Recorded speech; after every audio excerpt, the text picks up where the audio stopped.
Yes. We are moving to, there's Big Echo, that's what. Move public comment, community engagement. We're gonna discuss that. Our committee needs to pull some additional information together for that.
other two bullets.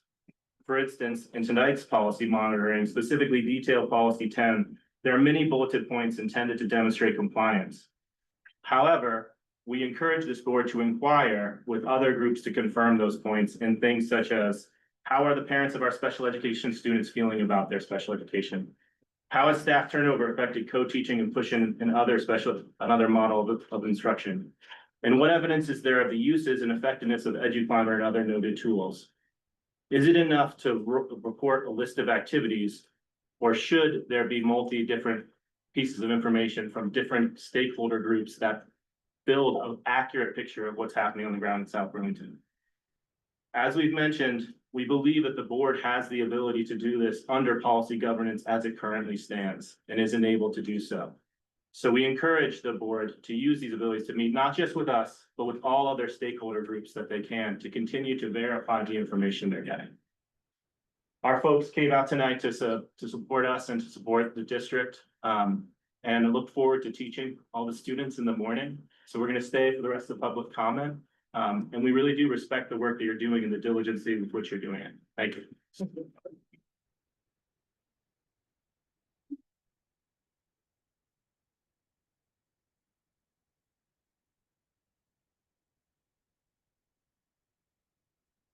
Anyone else like to speak? How much time do we have left, Jen? We're right at 6:20 and So- anybody else, we still have some time. I had intended to extend public comment by 15 minutes. We're on time with our agenda right now. So all I'm saying is we intended to extend by 15 minutes if there's anything else that you'd like to share.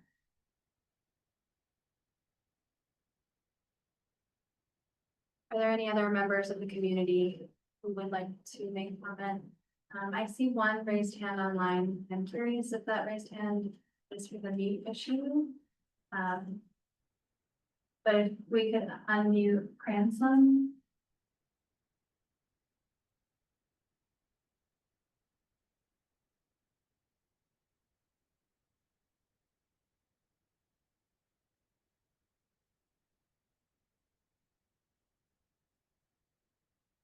Okay, Cranston, can you hear us?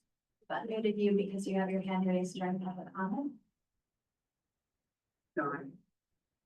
Okay, maybe that was we're just trying to raise the mute issue. The audio should be working. Yeah. Great. Okay. Seeing no further public comment, we move on. Thank you so much. Agenda item 4, student representative report. Thank you. For the past few weeks, FHT students have been working with their TAs to gather materials and put together welcome home kits. These kits will be donated to Champlain Place, which is an organization that provides housing and resources for families. FHT students are welcome to bring in supplies until this Friday, May 10th. Last Friday, the high school's green team, inspired by the SBSD Climate Action Plan, planted 7 new flowering trees on the high school campus. Over the winter, they wrote and received a grant and then partnered with local experts like Burlington Urban Forester, UVM Extensions, Gardener Supply, and Landshapes Landscaping to bring this project to life. We are super excited for these new trees to offer beauty and shade to students and staff, as well as support pollinators and lower the school's carbon footprint. This past Saturday, the South Burlington High School track team hosted the Twilight Meet, which is the only Under the Lights track competition in the state. The meet is held annually, and this year, 34 different schools came to compete, including one from out of state. Despite the large number of competitors, the meet ran extremely smoothly, and we would like to recognize the student athletes, coaches, and parents who contributed to such a positive environment. Also on Friday, 9th grade advisories and the peer leadership program engaged in SLAM Community Service Day. Students made an impact at places such as the Wheeler House, Common Roots Farm, Camp Abenaki, and more. 9th graders then got to participate in the annual SLAM Olympics on the turf, and school spirit and competition was high this year. Thank you to the community for welcoming the high school students to their places. And finally, the FHTMS drama program will be performing their spring play Squirrel Girl this weekend. Showtimes are Friday, May 9th at 7 p.m. and Saturday, May 10th at 1 p.m. Both shows will be in the SBHS auditorium and ticket prices are $5 for adults and free for students. And that's it. Thank you. Questions for our students? Just that I drove by on Saturday and I was like, why are there so many cars in the parking lot? And I remember Twilight because my son was a track athlete as well. So figured you guys are having a good night. It was fun. Do you know how students are identified? Does it have to be a student? Like, what if you have like UVM students? Are UVM students free to go to the worlds, or is it? It's a great question. I'd assume just SB students, since Okay. it says adults are $5, Okay. but there was an email that I can give you. Okay. I can look that afterwards. We've typically, Grace is right, we've typically done SB students. Okay. The money goes to good cause. I know it does. I know it does. Okay, with that, we'll move to agenda item 5, discussion items. And first, we have our student representative recruitment process update. Yeah, so a couple weeks ago, me and Gracie worked to spread some awareness around the application process to the sophomores. So we did announcements every morning and afternoon. We had a slideshow in the lobby and the library. We did some Instagram posts and then we also had an email sent out from Craig.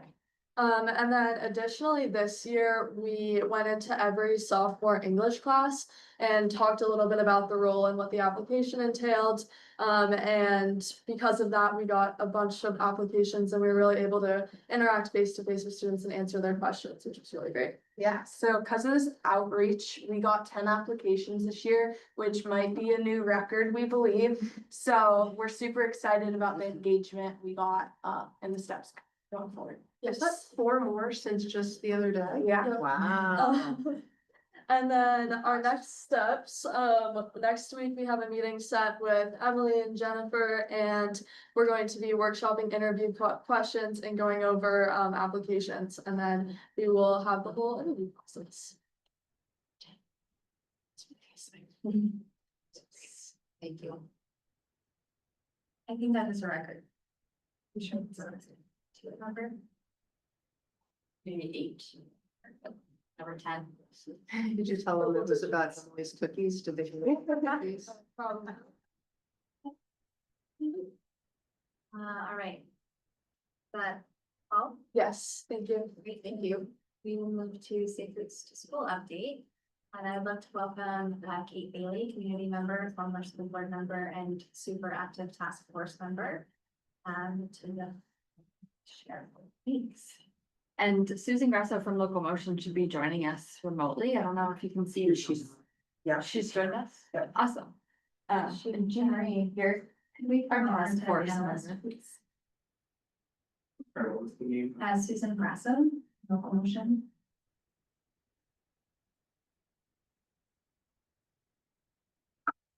I think Susan has a presentation that we would like to share screen, and she has a lot of the expertise and has been facilitating us through the last maybe 2-ish years, 1.5 of the task force. So I wanted to introduce the task force for the newer school board members and talk through some of the work that's been happening and request that one of the I think that it would work best as a task force to have a current school board member as one of the appointed seats of the task force. So I present that request to you. Great, yeah. Susan, are you there? I'm here. Maybe. Can you all hear me? Yes. You can hear me. Okay, terrific. I'm trying to show a slideshow to all of you. Can you see it? Yes. Great, great. Well, first of all, thank you very much for having me here tonight. I'm sorry in person. I was kind of double booked tonight, so opted to do both meetings remotely. But I'm here tonight to talk about the Safe Routes to School Task Force and give you an update on our work. My name is Susan Grasso. I am a senior Complete Streets specialist at Locomotion. I work in their Complete Streets program, and I facilitate the Safe Routes to School task force for all of you. So for those of you who do not know about Locomotion, Locomotion is Vermont's only statewide active transportation advocacy organization, and our mission is to make it safe, accessible, and fun for everyone to bike, walk, and roll in Vermont. And that includes our kids.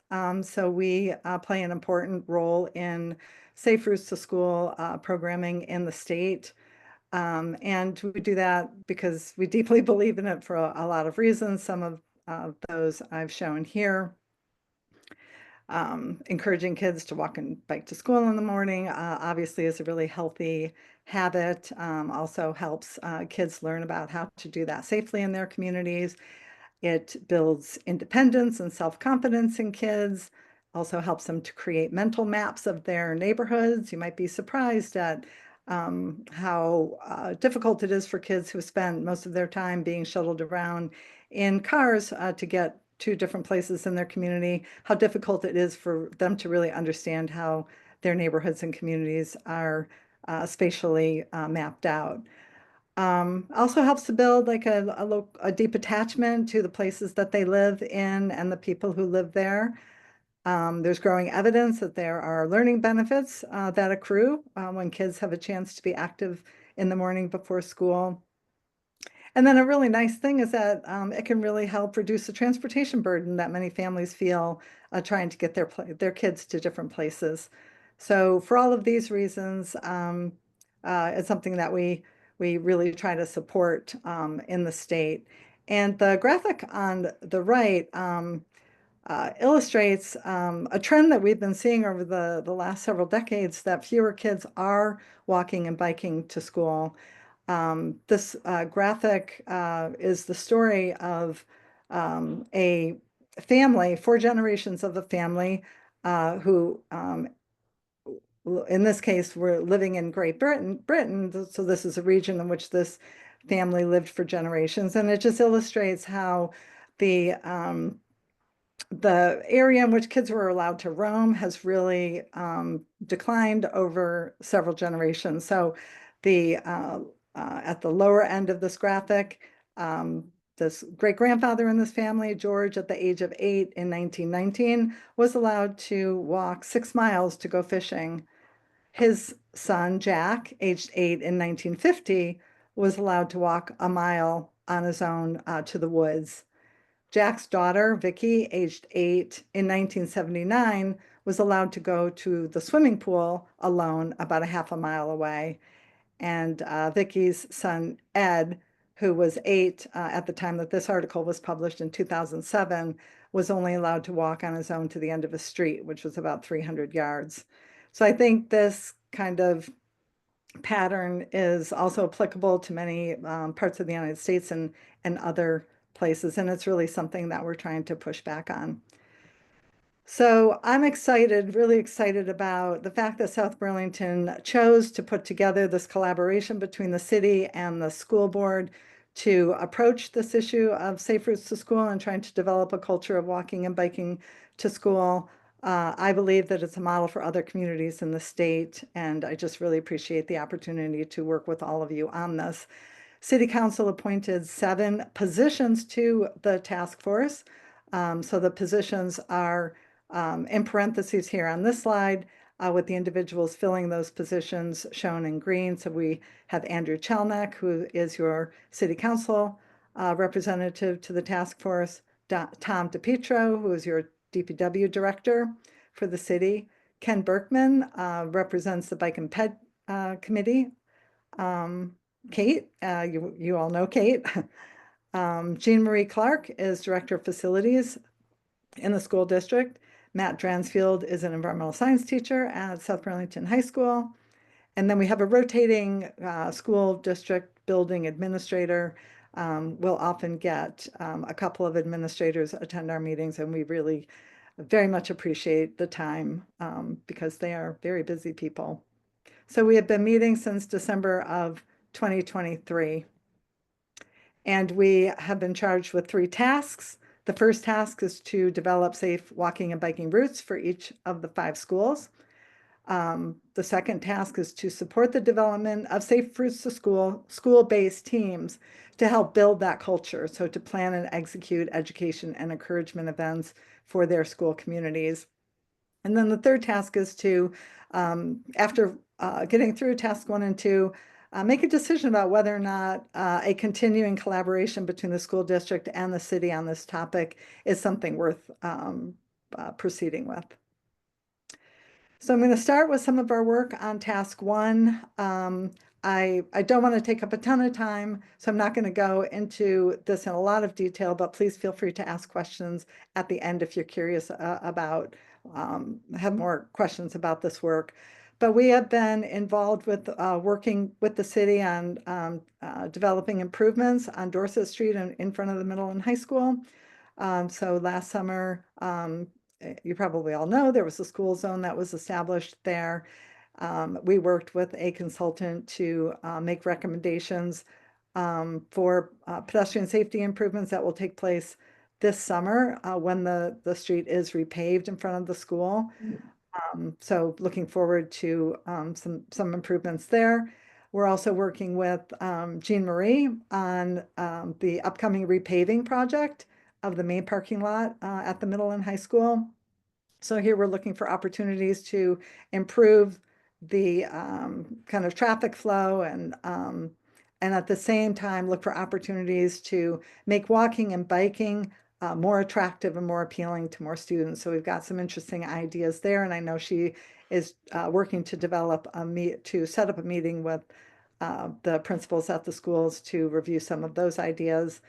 We also have an intersection study happening at the intersection of Market and Detilio Drive by Rick Marcotte Central School. So kind of looking at the issues, kind of longstanding issues there to see if we can come up with some ideas for improving, again, the safety for everybody trying to access the school there. So again, happy to provide more details there, but didn't want to take too much time.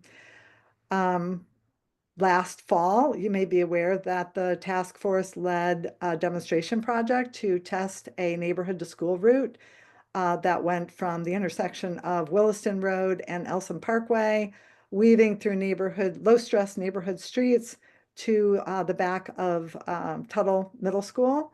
So we ran that project for a couple of months. We used low-cost materials to try to reduce traffic speeds, put in some wayfinding signage.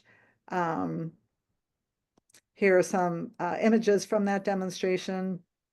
Added a crosswalk, put in some bicycle and pedestrian pavement markings to raise awareness about the fact that people and kids are using the streets for walking and biking. Some of these streets do not have sidewalks. So we tested, as I said, this for about 2 months. We paired it with a community survey, and about 77% of the responses that we received were supportive of continuing to work on this neighborhood to school route by looking at more permanent materials, more visually appealing materials. So this is a project that has been kind of folded into the city's work plan. So something to keep an eye on as designs for a more permanent installation proceed. The big project related to task 1 that we've been working on is a GIS mapping of all the concerns that folks have, especially parents, about letting their kids walk and bike to their school, their child's school.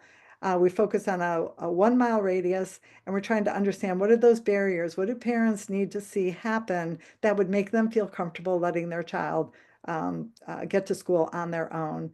So this is an interactive map. It's just an amazing resource that DPW has put together for us. I've shown a screenshot here on the right. You can link to it. I urge you to play around with it. There's a lot of great data here. what the screenshot shows is each of the circles, the yellowish green circles, represents one of the school campuses. The shaded areas actually represent the school shed, if you will. So the blue area represents the residences that whose kids attend Orchard School, for example. It was striking to many of us to look at this visually and realize that the school sheds are quite long and narrow, so they're not especially set up really well for really encouraging a lot of walking and biking to school. But be that as it may, we focused on this 1 mile radius. And the way we approached this was to have the task force take a first stab at identifying what those concerns were, what infrastructure felt unsafe, what other needs might exist, crossing guard needs, for example.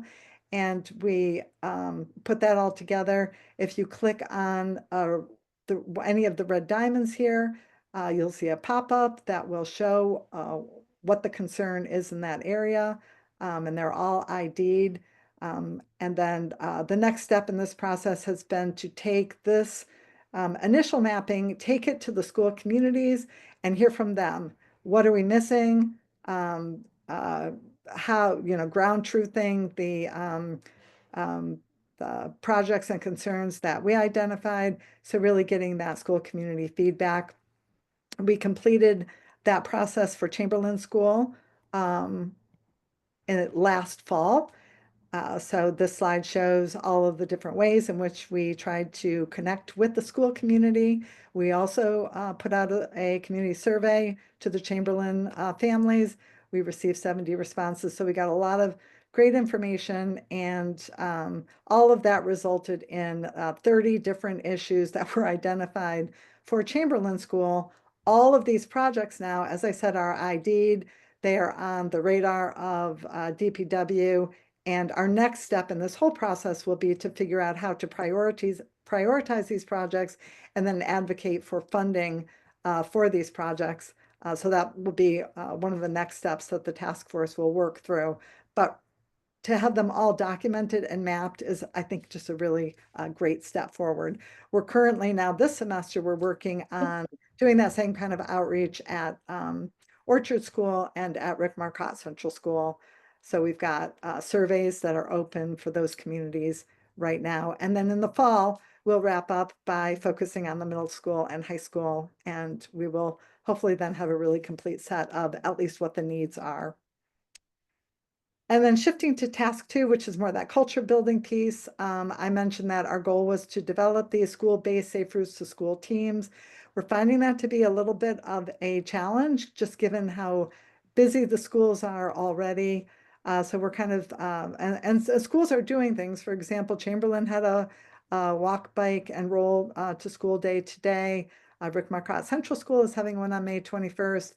My hope is that we could really identify teams that are thinking about not just maybe holding 1 or 2 events a year, but thinking about how many kids are walking and biking now? Do we want to set goals for that? What kinds of other things can we be doing with our community that are tailored to our particular school and neighborhood to encourage that regular, normalized, everyday walking and biking to school activity? As I said, that's feeling a little bit challenging at the moment. So we're focusing on 2 lower hanging fruit opportunities. And the first one that's shown here is to take advantage of Local Motion's Bike Smart program. So this is a program that is free to all schools. We offer a trailer filled with bikes. So 50 bikes in our Bike Smart trailer. We also offer several adaptive bikes. It's really important that we try to engage all kids in this bicycle education and skills building program. So the process involves schools just signing up and they can receive this trailer for a week. Most typically, these are integrated into PE classes. So a PE teacher will receive the curriculum and use the bikes to deliver this bike education and skills building training. We also supply all the helmets. And if PE teachers have any concerns, questions, we are there to help them out. So that's a great program. I've made the schools aware of it. I'm really hoping that they take advantage of it. For some reason, South Burlington has not really availed themselves of this free opportunity, with the exception of Tuttle Middle School. In the last 5 years, they've had it a couple of times. But other than that, it really hasn't been used. So if you click on this link, schools can sign up for updates. The program will open for registration sometime this summer for a fall registration. And I will definitely let schools know when that opens up. It is a program that's oversubscribed, so the sooner schools can sign up for it, the greater chance that they will have to receive it. So that's one opportunity. And then also related to our second goal of really culture building, the schools are partnering with the city recreation and parks program to offer a South Burlington Walk, Bike, and Roll passport program. So this involves giving to kids who are interested in participating this really nice passport. It's four pages. It's spread out here so that you can see all the different sides of it. But it basically involves just encouraging kids to get out and do 10 or more walking, biking, or rolling trips this summer. It can be any kind of a trip. It can be a walk around the neighborhood, a bike ride to get a creamy. It can be rolling to a recreation event. And kids are just asked to put the date and where they went and bring a completed passport to any recreation event, to City Hall, whenever they've completed at least 10 trips, and they can receive this really cute drawstring bag that's shown on the right here. So the schools are helping by making these passports available to students at the schools. This program will launch on May 17th, and it will end, I believe it's on September 5th. So it will run all summer long. So lastly, I just want to leave you with these thoughts about how you can help at the school board level. Really, we are starting to think about this question of, is there value in extending this collaboration into the future? Some of us on the task force are already thinking that there could be a lot of value, especially as we start to really try to build those school-based teams. A permanent committee could kind of be the glue to sort of support those school-based efforts. We're talking about different ways that could look. It doesn't have to be this task force continuing. It could look like something else. So this may come across your desk at some point in the future. Also, if you have ideas on how we can support the schools in setting up those school-based teams, would love to hear your thoughts on that. Also, encouraging schools, if you like the idea of the Bike Smart program, maybe helping to encourage schools to sign up for that program. And then just being mindful, once we get all of these infrastructure projects identified, the next step is going to be really being advocates at city council meetings to ask for dedicated Safe Routes to School funding for these projects, and make sure that we start working our way through that list. So I'm going to leave you with this picture of kids trying to ride their bikes here on Dorset Street at the Kennedy intersection. We really want to give them safer spaces to ride than what's shown here, and just really appreciate all your support for this work. Thanks. Questions or anything like that? I just want to add, I'll take 1 minute to add a little bit of context of how the Safe Routes to Schools Task Force got started. In 2022, when I was elected to the school board, we had no school zones in the city of South Burlington, and it took a lot of work and partnership with the city to establish those school zones around the majority, but not all of the campuses. And there were a lot of decisions made that impact our school. City decisions are in city center in particular, like the intersection that was built that doesn't properly fit the turning radius of a school bus. And so I felt as a school board member that I didn't have the access to the data and the knowledge and expertise that I needed to successfully advocate for the district's and students' benefits in the same way that the city has, all the expertise on their city infrastructure that impacts Safe Routes to Schools. So I just really want to encourage the board to use the task force as a resource, and that we have data and knowledge. Local Motion has been excellent at collecting data for us to use, so that we can have that knowledge and have a better understanding of what the needs are in the city for our students and our families getting to schools. And also the piece about advocacy, I would say we have a mixed bag success rate on advocating for the projects that have been identified in the Safe Routes to Schools Task Force in success in getting the city to fund and address the needs of our schools and our students. So that is one reason why I asked for a school board member representative to be more deeply involved with the task force, and the work that you're doing in partnership with the city, I think would benefit with close collaboration with this task force. So that it doesn't take us a year to get a school zone, for example, or 8 months to get a stop sign at the intersection in city center. So thanks for your consideration and for getting up to speed with Susan, and thank you, Susan. And thank you, Jean Marie. The position was unfilled in 2022, which also having Jean Marie is such a huge asset to us. And I just want to give a big shout out to Jean Marie and the work that she does.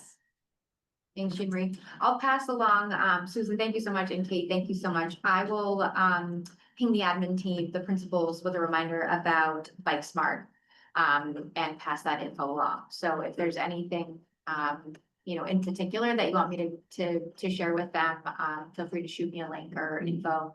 I'll Google, but happy to help from that end as well. I would like to just say real quick if I can. So when we first moved here in 2021, I remember that it was in October actually of 2021, a young man was hit by a car right in front of the school. He was a 9th grader, and it was traumatic, really tragic. And he actually just passed away earlier this year, Joel Stroud. And I feel like that whole situation was so tragic. I know his sister had passed away a few months before he passed. It was just absolutely awful. But I bring this up because it just seems that I'm a huge advocate of biking and walking. I think it's great. I'd love to see kids out doing it, but I feel that we need to also be impressing upon children the importance of wearing helmets and being safe on their bicycles. And I don't know how that's being added into it, because I even see where we live, we'll see kids, we're right on the bike path out, a lot of times without their helmets. And so I feel like having that education is a really critical piece of it. And, even potentially sharing Joel's story as one, to keep the kid's memory alive, and then also to share, like, this is what can happen if you don't protect yourself when you're out and riding. So I would just like to add that to, however, this is all worked out, because, we've seen it happen before with kids. And actually, I just heard someone was telling me the other day that they saw their child on the back of an electric bicycle going down Dorset Street, going, 40 miles an hour without a helmet, and the parent flipped out. And so, how we could integrate that into this whole advocacy program, I think is important. And I think that's where the Bike Smart program can be a really, like I said, kind of low hanging fruit way to start getting bike education to South Burlington youths. So yeah, again, just really want to put a plug for that program for you all. Kate, would you think it would be a good idea for board members who are potentially interested in joining to just join for one meeting and see what it's about, if that'd be helpful? Absolutely. Yes, I can share notes with any board members, and the next meeting is next Thursday at 3:30. I'm not looking at my calendar. Suze, correct me if I'm wrong. That is correct. Yeah, at that city hall. And we meet at City Hall in room 301, but there's always an option to participate remotely. So trying to make it as accessible as possible for all. This Thursday, is May warned, 13th. right? So this information is on the city's website too, if folks are interested. They offer in-person and virtual options. So if you want to attend virtually, that's an option too. You can find that info right on the city's website. Shamus. I remember, I can't remember if it was you, Laura, somebody bringing up that the Dorset Street school zone was maybe not sufficient. Like it was me. like, and what is your opinion about that? So this isn't exactly why I wish we had had the task force before establishing the school zone, because the city did a traffic study and then presented us their recommendations from the traffic study. And I don't have any expertise in reading traffic studies. Especially compared to the Department of Public Works, whose job it is to read and conduct traffic studies. So number one, bringing in an expert like Susan, whose job it is to look at traffic studies from the lens of child development and student needs and school safety, and to see how that traffic study matches along with like what parents are saying and what students are actually experiencing in the school zone. So the school zone we just, from my recollection, went with what the city's recommendation was without having a more holistic data set that I think that we would have had if we had had the task force information at the time of establishing those school zones.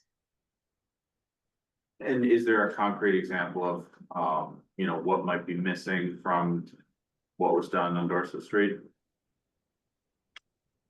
Well, Well, there will be changes coming on Dorset Street this summer, beginning in June. So a couple of things, in addition to establishing the school zone, the city has, first of all, they've changed all the signals on Dorset Street, so they're now, intelligent, adaptive signals for one. So they're learning how to better manage the existing traffic flows there. The second thing that they've done is they put pedestrian exclusive phasing in the signals, which means that if you activate any of the pedestrian signals, all traffic on all approaches come to a stop. So there's no traffic moving as you're crossing the street. And then with the changes coming this summer, they are collapsing the two crosswalks that exist in front of the school down into one. They are putting in a pedestrian refuge island in the middle to shorten sort of the distance that pedestrian is exposed when crossing that road. Also putting in an RRFB, as well as enhanced lighting at the crosswalk to make it more visible. So these are some of the things that they've been able to wrap into the what was originally intended just to be a repaving project for that fourth segment on Dorset Street. It doesn't mean that there isn't more that can be done, but these are the things that we were able to get done as part of that repaving project. right, so the timing for the paving, we delayed it. Instead of last summer, it's happening this summer, so that all of these pieces of infrastructure that are contributing to the safety of pedestrian traffic in particular could be done at the same time as the paving. Effectively saving cities, taxpayer dollars, Absolutely. not repaving and then also adding some later. Yeah. Any further board discussion on this topic?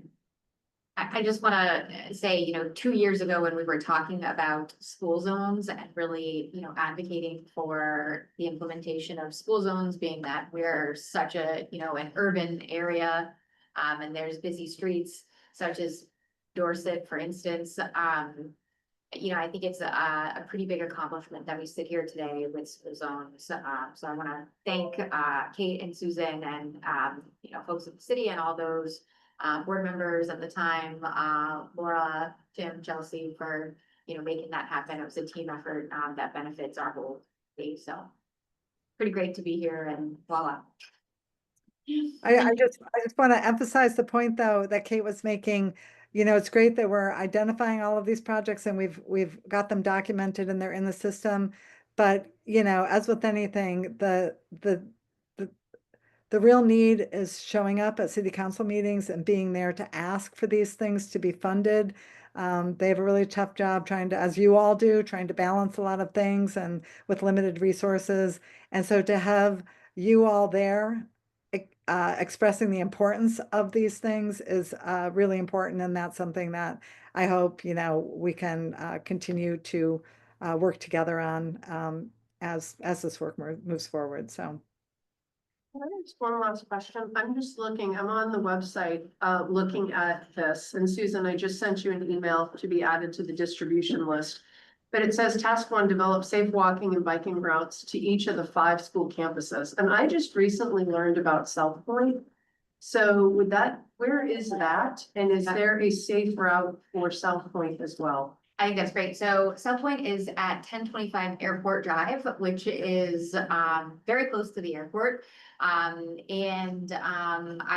would, you know, really do think that should be added to the list. Yeah, that's great. Good point. It's not currently on the list, but we should add it. Yeah. And Chamberlain's pretty far down the road, so that area, that neighborhood, it shouldn't be too hard to add that. Right. Thank you. Are you on schedule? Do you have time for comments?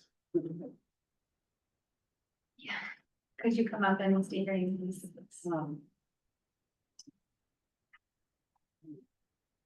Sure, I'll introduce myself as Jerry Silverstein, cyclist for 50 years, as opposed to Jerry Silverstein, troublemaker. So a couple of thoughts. There's 2 things here. You're talking about kids walking to school and kids bicycling to school. Is that correct? Okay, so if you're talking about walking to school, I think you have to be careful of age. If you're talking about young children, I would not recommend young children walking to school alone. If it gets out that in South Burlington and Burlington, young kids are walking to school alone, it's a terrible idea. So a buddy system would be very helpful. 2 or 3 kids, that's the way to go at a certain age.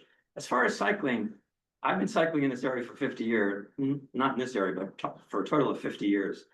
South Burlington is not a very bicycle friendly community, all things considered. If you want to look at a progressive community, they will have dedicated bicycle lanes on the road itself.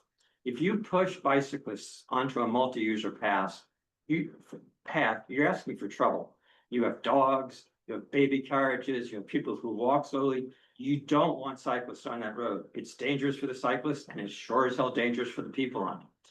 And we don't really have enough dedicated bike lanes on roads to have that be a citywide process. That's something you'd have to seriously consider if you really wanted to do it. If you're going to do cycling, then the students, whoever's going to do it is going to have to be educated that on a multi-user path, they have to be cognizant that they're sharing that bike path with other people. And if you're not careful, you're going to have accidents. I've seen it happen all the time.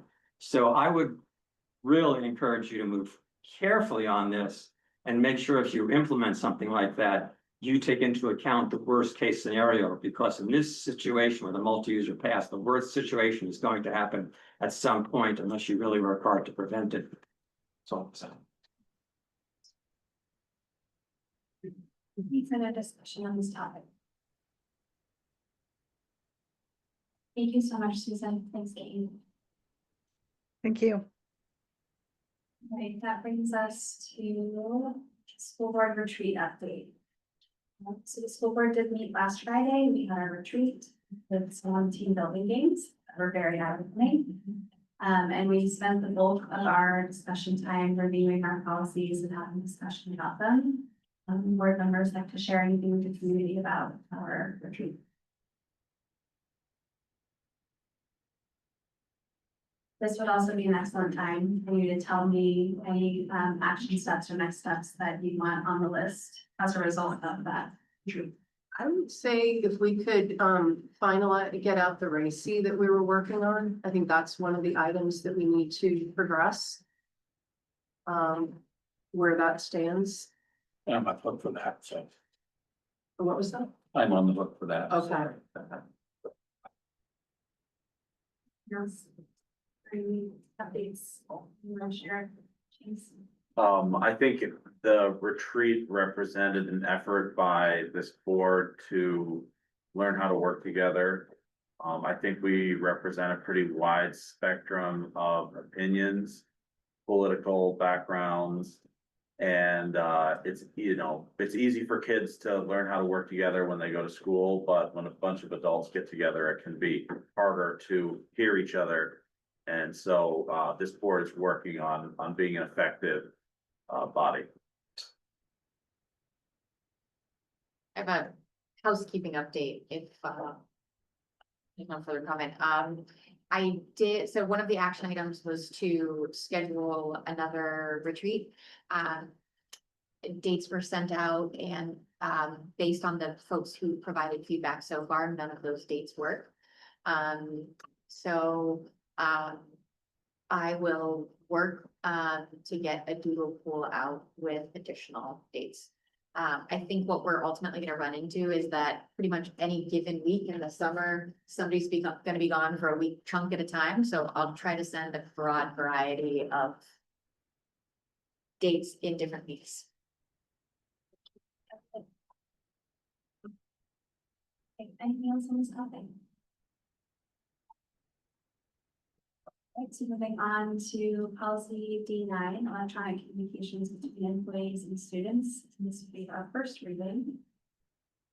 So for the newer board members, just so you know, when we approve a policy or policy change, we go through 3 readings, and by statute, we don't have to read it out in the public forum on the first reading, and then we have to put it on 2 subsequent meeting agendas as our second or third readings, but at those meetings, we don't have to read the whole thing out into the public record again. It's just put on agendas so that the public has plenty of time to weigh in. So tonight we do need to read through it. This is, can I add to that? This is technically the third reading, because we did not, read this 3 times. It's been read twice publicly, but because, we didn't do them concurrently, we wanted to refresh people's memories and just start the process over. So, it just wasn't put on for that third agenda. So here we are. I would take volunteers to read through this since I'm the quiet one. But I'm happy to read it if no one else would. Story time. It's story time with Jim. Sure. Should I do this one? So okay. South Burlington School District Policy D9, electronic communications between employees and students. Statement of policy.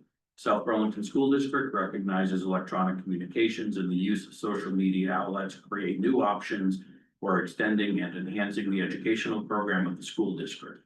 Electronic communications and the use of social media can help students and employees communicate regarding questions during non-school hours, regarding homework or other assignments, scheduling issues for school-related co-curricular and interscholastic athletic activities, schoolwork to be completed during a student's extended absence, distance learning opportunities, and other professional communications that can enhance teaching and learning opportunities between employees and students. However, the South Burlington School District recognizes employees and students can be vulnerable in electronic communications. In accordance with Act 5 of 2018, this model policy is adopted to provide guidance and direction to the South Burlington School District employees to prevent improper electronic communications between employees and students. Definitions. For purposes of this policy, the following definitions apply. Electronic communication. Electronic communication is any computer-mediated communication in which individuals exchange messages with others, either individually or in groups. Examples of electronic communication include, but are not limited to, email, text messages, instant messaging, voicemail, image sharing, and communications made by means of an internet site, including social media and social networking websites. Social media. Social media is any form of online publication or presence that allows interactive communication, including but not limited to social networks, blogs, websites, and internet forums. Examples of social media include but are not limited to Facebook, X, formerly known as Twitter, Instagram, YouTube, and Google+. Employee. Employee includes any person employed directly by or retained through a contract of employment of employment, the district, an agent of the school, a school board member, and school district union employees. Student. Student means any person who attends school in any of the grades pre-kindergarten through 12 operated by the district. All communication, oh, did I miss something? Okay, policy on electronic communication between students and employees. All communication between employees and students shall be professional and appropriate. The use of electronic communication that is inappropriate in content is prohibited. Inappropriate content of an electronic communication. Inappropriate content of an electronic communication between an employee and a student includes, but is not limited to, communications of a sexual nature, sexual oriented humor or language, sexual advances or content with a sexual overtone. Communications involving the use, encouraging the use, or promoting or advocating the use of alcohol or tobacco. The illegal use of prescription drugs or controlled dangerous substances, illegal gambling or other illegal activities. Communications regarding employees or students' past or current romantic relationships. Communications which include the use of profanities, obscene language, lewd comments, or pornography. Communications that are harassing, intimidating, or demeaning. Communications requesting or trying to establish a personal relationship with a student beyond the employee's professional responsibilities. Communications related to personal or confidential information regarding employee or student that isn't academically focused. Procedures. The superintendent shall develop procedures for both the receipt and handling of reports filed under this policy. See enforcement responsibilities for student and employee below. Enforcement responsibilities, student communications in violation of this policy. In the event a student sends an electronic communication that is inappropriate as defined in this policy, or that violates the procedures governing inappropriate forms of electronic communication to an employee, the employee shall submit a written report of the inappropriate communication, referred to as report, to the principal or designee by the end of the next school day following actual receipt by the employee of such communication. The principal or designee will take appropriate action to have the student discontinue such improper electronic communications. While the school district will seek to use such improper electronic communications by a student as a teaching and learning opportunity, student communications violation of this policy may subject a student to discipline. Any discipline imposed shall take into account the relevant surrounding facts and circumstances. Employee communications violation of this policy. In the event an employee sends an electronic communication that is inappropriate as defined in this policy, or that violates the procedures governing inappropriate forms of electronic communication to a student, the student may, or the student's parent or guardian may, submit a written report of the inappropriate communication, referred to as report, to the principal and or the person designated by the principal to receive complaints under this policy. The report shall specify what type of inappropriate communication was sent by the employee, with a copy of the communication if possible. Inappropriate electronic communications by an employee may result in appropriate disciplinary action. Applicability. The provisions of this policy shall be applicable at all times while the employee is employed by the district, and at all times the student is enrolled in the school district, including holiday and summer breaks. An employee is not subject to these provisions to the extent the employee has a family relationship with a student, that is, parent-child, nieces, nephews, grandchildren, etc. Other district policies. Improper electronic communications that may also constitute violations of other policies of the district, that is, unwelcome sexual conduct, may also constitute a violation of the school's separate policy on the prevention of harassment, hazing, and bullying of students. Complaints regarding such behavior should be directed as set forth in the school's procedures on the prevention of harassment, hazing, and bullying of students. Reporting to other agencies. Vermont Department of Children and Families, or DCF. When behaviors violative of this policy include allegations of child abuse, any person responsible for reporting suspected child abuse Under 33 VSA, section 4911. Sequential, I'm not sure what that is, but I'll just move on. Must report the allegations to the Commissioner of DCF. If the victim is over the age of 18 and a report of abuse is warranted, the report shall be made to Adult Protective Services in accordance with 33 VSA section 6901. Reports to Vermont Agency of Education, or the AOE. Accordingly, if behaviors violative of this policy in a public school involve conduct by a licensed educator that might be grounds under Vermont law for licensing action, the principal shall report the alleged conduct to the superintendent, and the superintendent shall report the alleged conduct to the AOE. Reporting incidents to the police. Nothing in this policy shall preclude persons from reporting to law enforcement any incidents and or conduct, that may be a criminal act. Continuing obligation to investigate. Reports made to either DCF or law enforcement shall not be considered to absolve the school administrators of their obligations under this or any other policy, such as the policy on the prevention of harassment, hazing, and bullying, to pursue and complete an investigation upon receipt of notice of conduct, which, which may constitute, a policy violation. And I won't read the legal references, then the rest is for signatures. We will update the signatures to reflect the current board.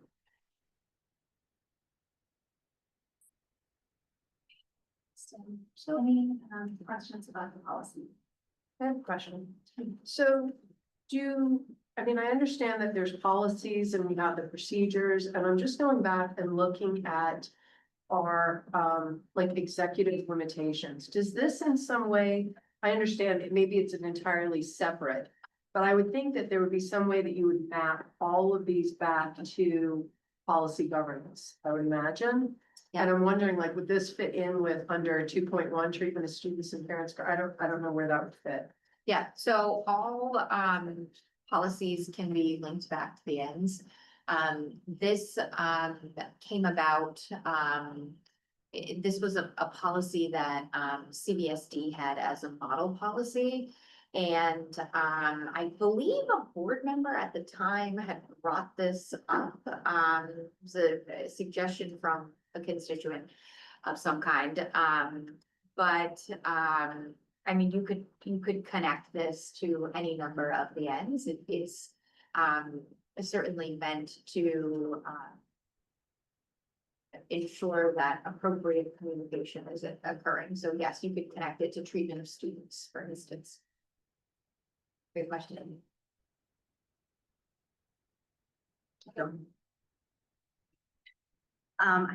About the applicability section.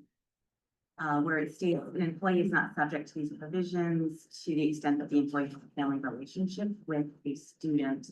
I thought it might be a good idea to clarify a little bit there, because there are quite a few inappropriate content listed there that I think would be, that the employee would still be, it would be applicable to them if they did 1, 2, 3, 4.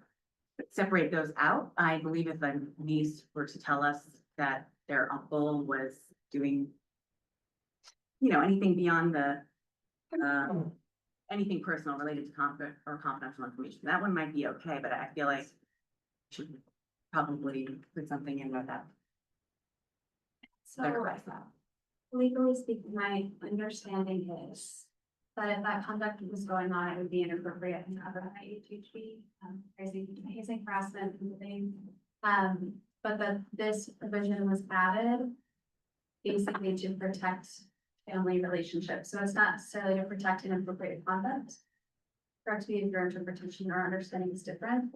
I remember when we read through this the first time, I wanted to add in stricter language, and then I understood the legal rationale for leaving the language more flexible. So do you agree with the interpretation, or Are you looking at the top of page 2?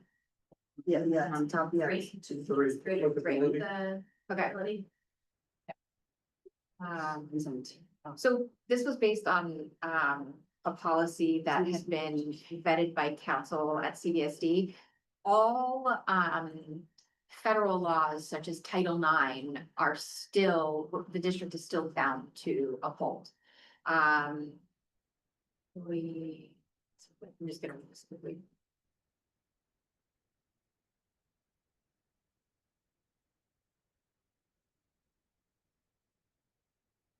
I think the important part is the employee is not subject to these provisions to the extent the employee has a family relationship with the student, so it's. I think it's, what it's saying is with your family, you can.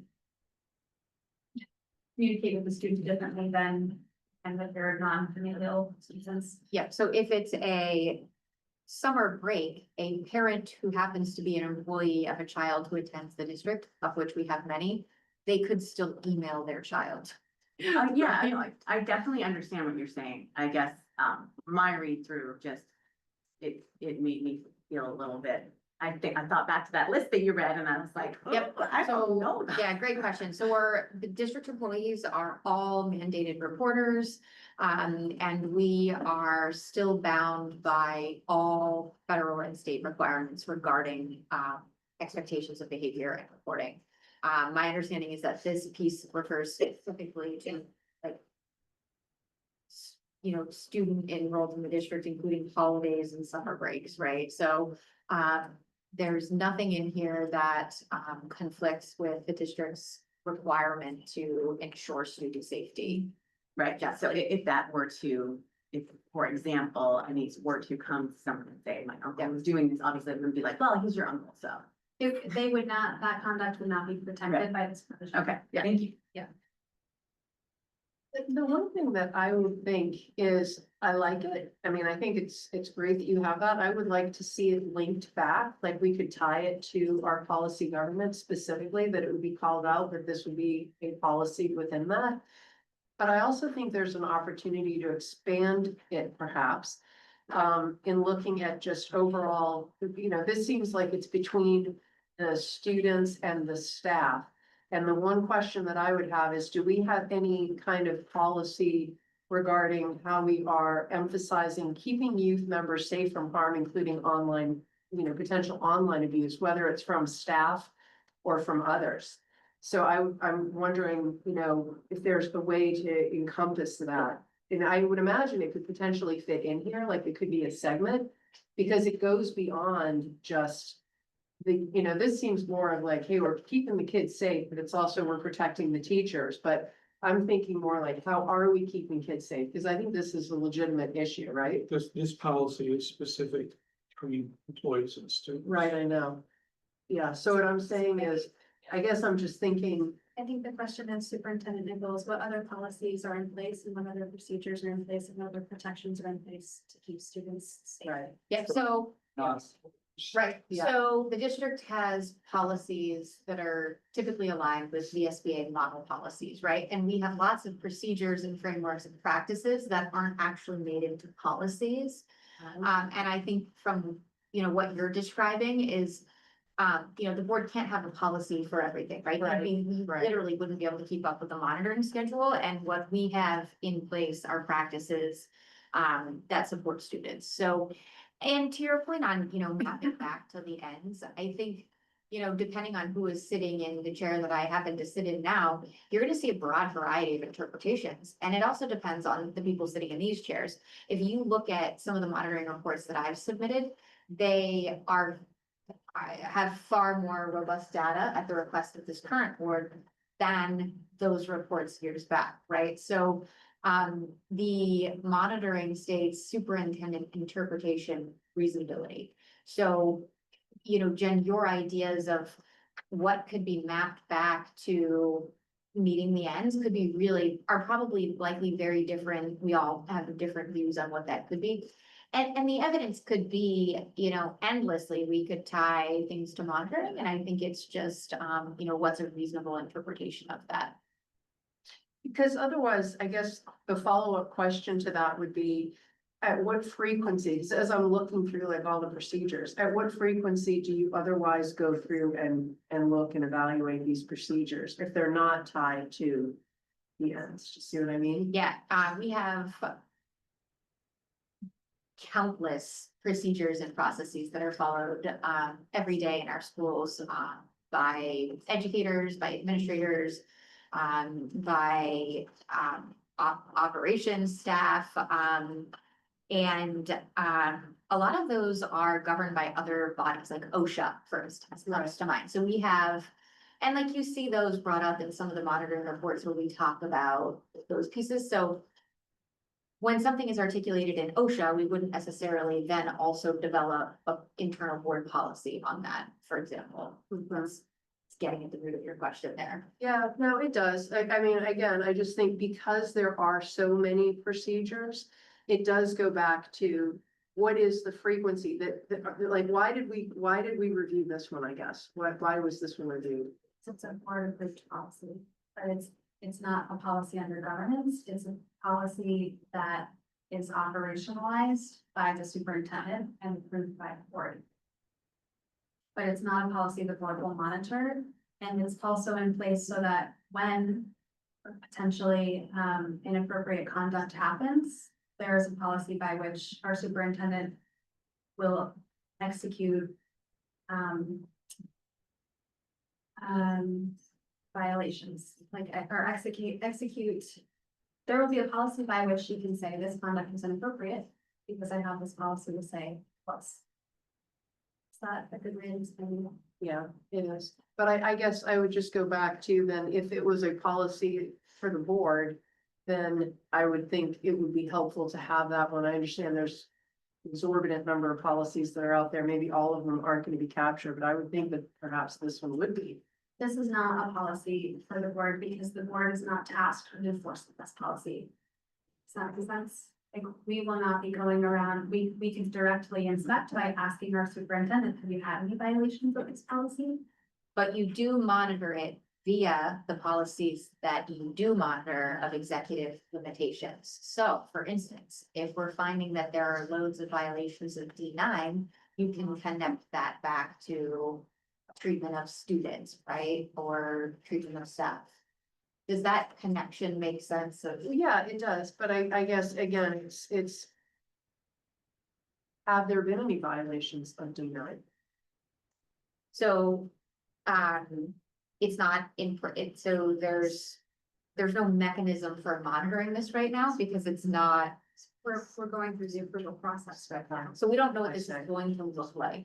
But quite frankly, most of this is covered in our HR related expectations. And so, yes, I mean, if there are, say, employees or students who violate this, the other structures that we have in place right now would provide appropriate responses. So, you know, if students are inappropriately communicating, that would be addressed by their school principal.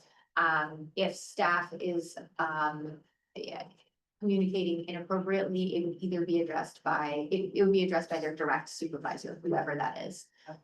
So it's not, I don't want you to think that without this policy in place, these practices are not occurring, or that they're not being upheld. So this isn't an update of the policy. That's correct. This is, and I was wondering why all of a sudden it's coming up. It's coming up because our board member Tim Warren was reviewing our policies and realized that we never did the third reading last fall.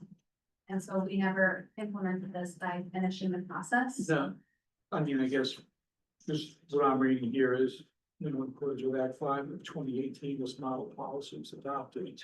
If we're going off of the act from 2018, why is it taking 7 years for us to implement the policy? There's a lot of work that we do in the school district, all of it important, and as being kind of outlined by this conversation, much of this conduct is protected by larger policies and practices that are already in place. This is more just, in my opinion, putting a finer point on expectations. But here's a question too, like, where are all of the board policies? Because, I mean, if you look under policy governance, obviously this one's not there. And if I'm looking under policies and procedures, I mean, I don't see this one because obviously it's new and there's going to be others. But where are the ones that specifically belong to the board that we would need to know about that would be responsible for managing? Because I don't see that called out here per se. Policies that the board is specifically, responsible for are policies under governance. On 1.0, 2.0, 3.0, 4.0. And I understand that this conversation was the cell phone conversation where I was saying, is a board policy necessary? Why write policies if, and I'm not trying to change the conversation, but I don't think that the conversation we're having right now is about this policy. We're having a conversation about policy. Well, I mean, but the reason I'm bringing it up now is I think it highlights this issue of understanding, like, one, I like this policy. I think it's a very important policy, but this kind of underscores why I feel like it needs to be tied in, because otherwise I don't see how you can manage and map where things are. Do you see what I'm saying? And future board members may interpret where that gets tied in differently than how we or I would interpret it. So I think maybe guidance or learning to help board members understand the structure would be helpful, but trying to dictate where this fits into policy under governance, I think is kind of, I mean, policy interpretations go on endlessly. That's why we have lawyers. I can tell you where to find it on the website. Go to the district homepage, our district policies and procedures, and these are operational procedures and and policies, and these are things that are tied back to Policies and procedures, policies and procedures. This thing. right That's here? correct, yes. And these are, so for instance, if a school administrator, needs to conduct, like if we need to conduct drug and alcohol testing for transportation employees, this specifies how we do it. So it's kind of an HR document, right? Everything that we do here, these are operational. So you might see in a monitoring report of treatment of staff, a superintendent may or may not elect to put, we have a alcohol, drug and free workplace policy in place, right?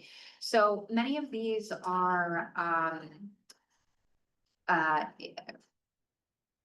they're pretty static, because they're directly aligned to things like for personnel, like employment expectations, employment law. For student policies, these are outlined in student handbooks, and so it's important for us when principals communicate about student policies, for parents to be directed to, here's why we do it, this is our policy, you can find it in the handbook, and this is our procedure for it. And this also provides direction to staff on, say, the firearms and weapons policy. We recently updated that, working with feedback from our principals on, actually a student who was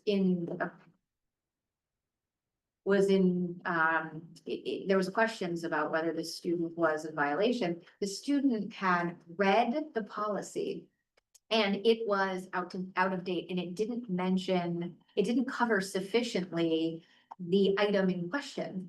And so the student brought this to the principal, and so we as an admin team said, all right, we need to, I brought it to the admin team, hey, let's get some feedback on this.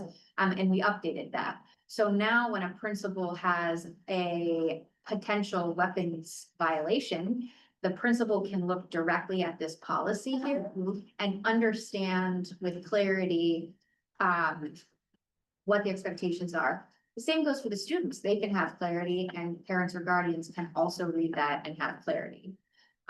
Instruction is very much tied with state expectations.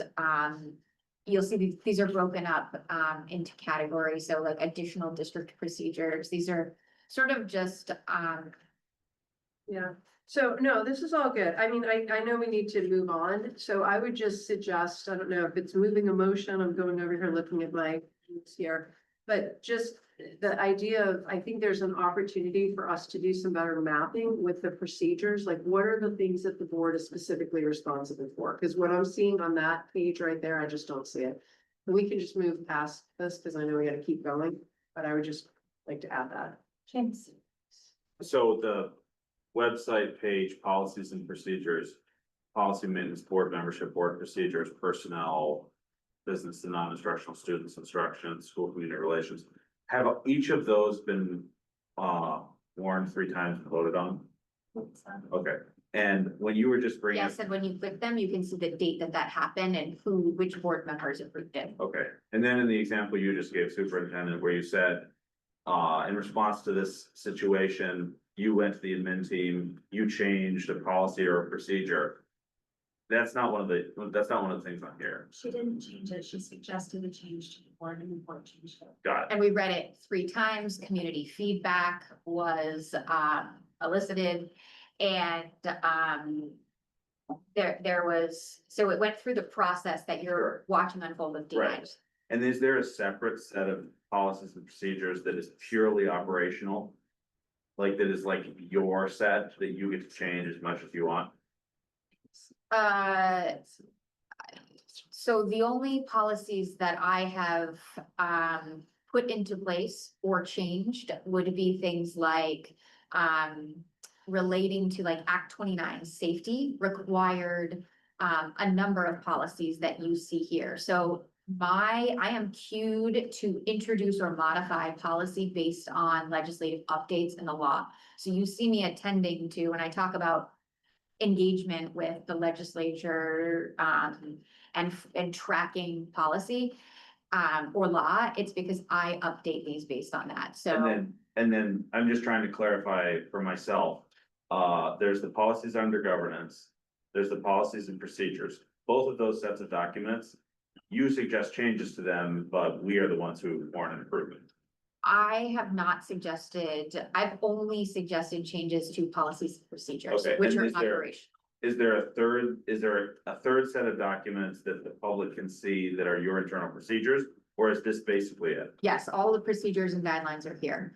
The board determines and sets the ends and the limitations. So those are board lane. Those are the rules that you have handed your superintendent and you've said, implement these. And I'm saying, here is how I'm implementing it. So to crosswalk back, you might get me saying, yeah, we implemented on the curriculum monitoring report. We are in compliance with Act 29, with Act 39. 139. Thank you, Jody. Right, so that's an example of where you could crosswalk it back to monitoring. But this is, I have never suggested, nor would I, limitations, modifications.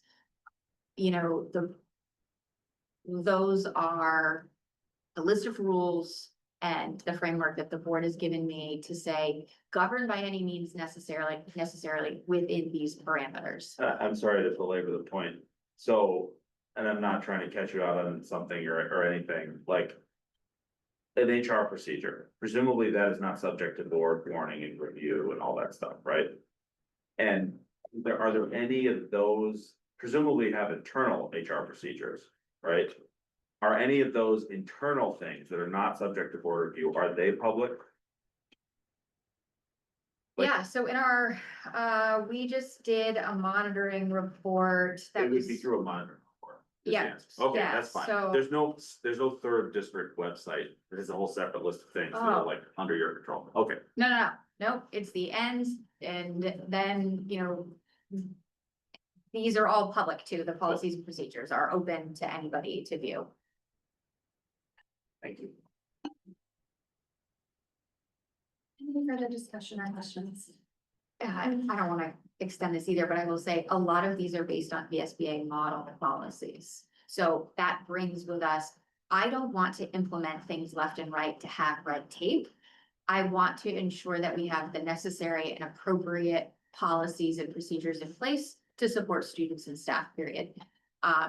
I follow VSBA model policies really closely, because we're a PG board and because, they're vetted by legal. So you still have to tailor them to your district, but they typically have a shell that is relevant with important information. The VSBA also follows legislative updates extremely carefully. Thank you, Sue. And so they're pretty accurate.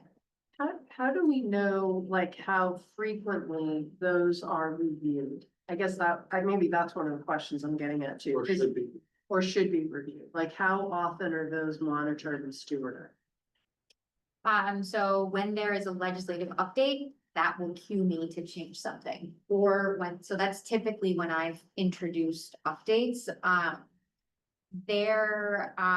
Some of these haven't been updated since long before me though. So like the weapons policy hadn't been updated in an extremely long time. And so like it actually just wasn't to date, right? So there's, But some of them, like that one that we just reviewed, D9, that one's not tied to legislature, so that one.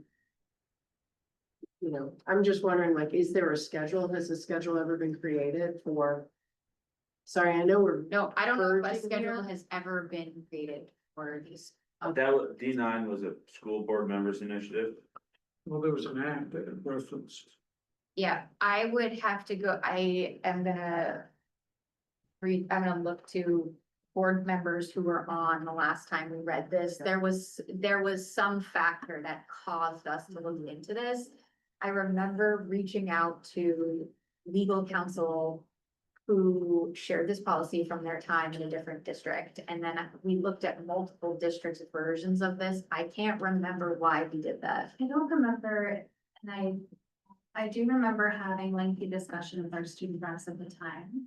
That the first version of this policy included language that restricted a time limit on when employees could send communications to students. And at first, the board was favorable to the idea that teachers could not email students after seven, right, 7 or 8 p.m. And I think Laura and also our student reps at the time said, actually, it reduces anxiety for students if their teachers happen to be available to answer an email at 11 p.m. when I'm doing my homework. I would really like it if employees were still able to do that, provided the conduct was professional and appropriate. And also there's no expectation in the policy that teachers should be available to answer email at 11 p.m. But if they are, and if they want to answer a student's question, that would not be prohibited by this policy. And so I don't remember if it was something like that that sparked, but I remember that was a large part of the conversation at the time. Was it the cell phone restrictions conversation that was connected to this? But so that gets I to think we what, should probably go Yeah. back and do some research and Yeah. table this for. As This isn't, we're not taking action on this tonight, it's just the first reading, we'll have 2 more readings, and then on the third reading, we will presumably take action unless we need to discuss this further. And one quick question, Violet, again, if we have copy edit suggestions and areas, changes, this and that goes to, can I send that to you and then you forward it to everyone? Yes, thank you. Great. That brings us to agenda item 6, reports by the board. We don't have any topics warned for reports by the board. Is there any urgent report the board needs to make about? Usually it's like community engagement. Plus, I don't know if Jen, Laura, Emily, if you'd like to tell us about your weekend doing policy governance training at all? It was awesome. Thought it was really good. I mean, that's part of the reason I'm asking some of these questions now, because I feel like it's the clarity of what policy governance is and how those monitoring reports work. And understanding that relationship that the board has with the superintendent and the superintendent has with the operational unit. I mean, I understand it much more clearly now. But I also see that we have a very big responsibility for stewardship of, you know, of looking at what your monitoring reports are and the information that's in there and ensuring that we agree with that and what the policy states that we are doing. And, you know, now that I'm back looking at the procedures, I don't think I realized before, I just started clicking through them and looking at them, and yeah, they're all signed. All those procedures are signed by the board. But it feels like my question would be, how frequently are we looking at these? Are these evergreen? Or are these just some static thing that's out there? You know what I mean? Like, I want to be sure that these are living, breathing procedures that are there, that it's not just something that's sitting on a shelf buried under cyber dust. Just to be clear, the procedures are not signed by the board and they don't get warned on board meetings. It's the policies that Right, do. right. Okay, that's what I meant. Sorry. Yeah, the policies. So my, I want to make sure that this was on Sunday, board outreach to the community. Which I do think we fall short.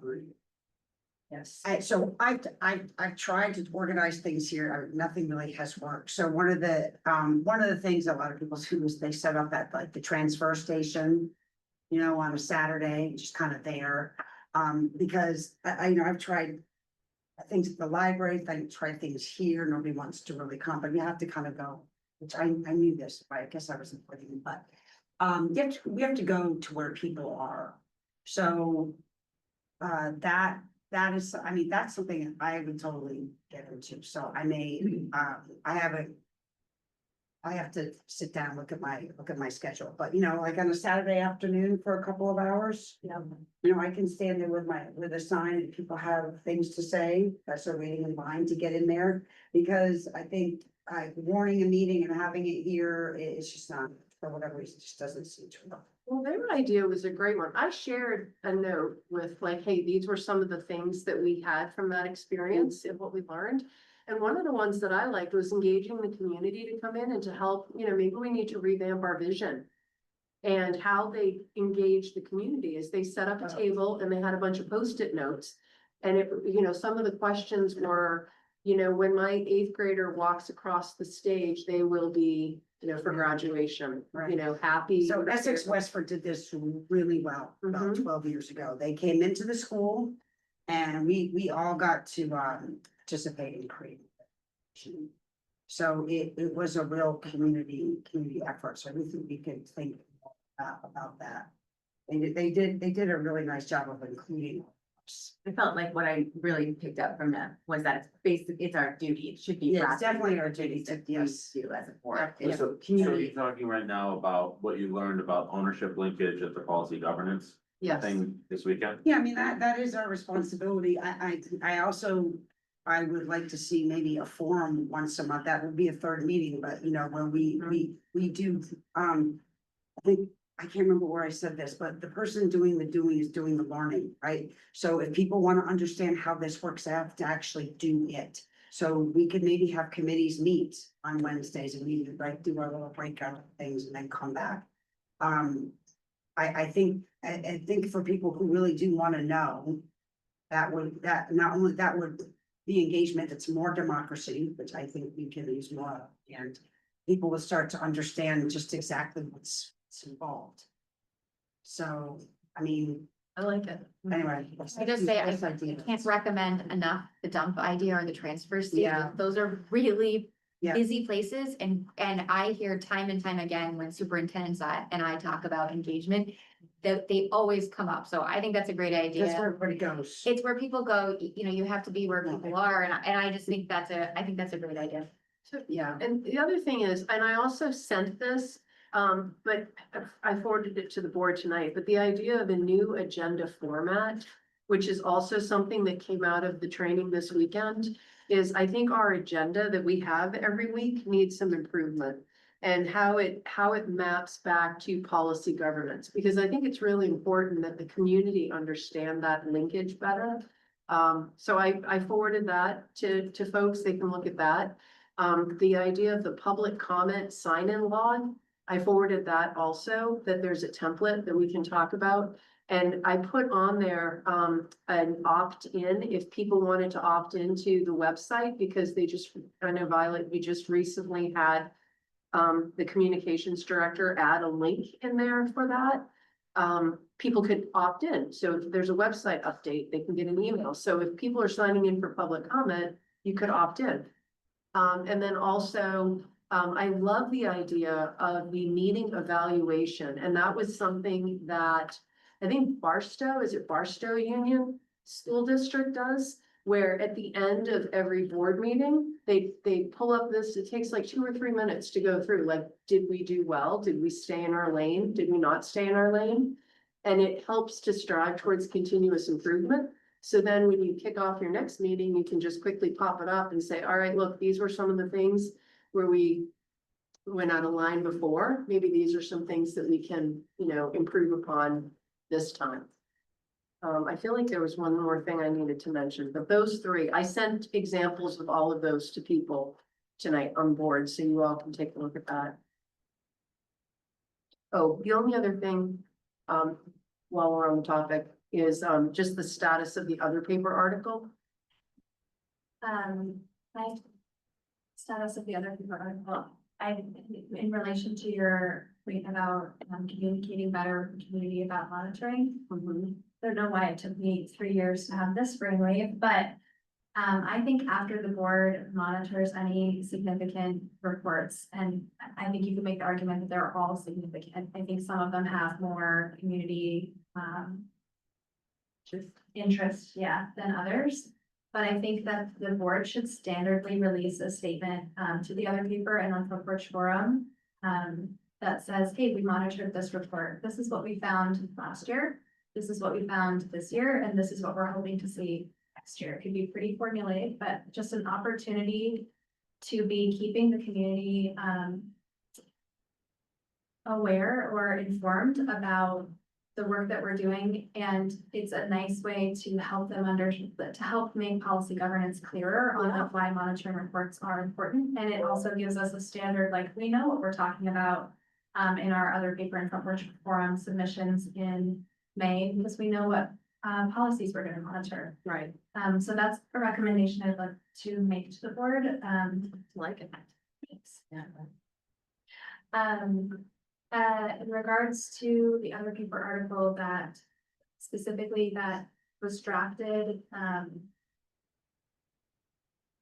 I think my recommendation is we're going to have quite a lot to share with the community very soon. And I'm wondering if pausing and making a more holistic other paper article makes sense. Well, Wouldn't you have to?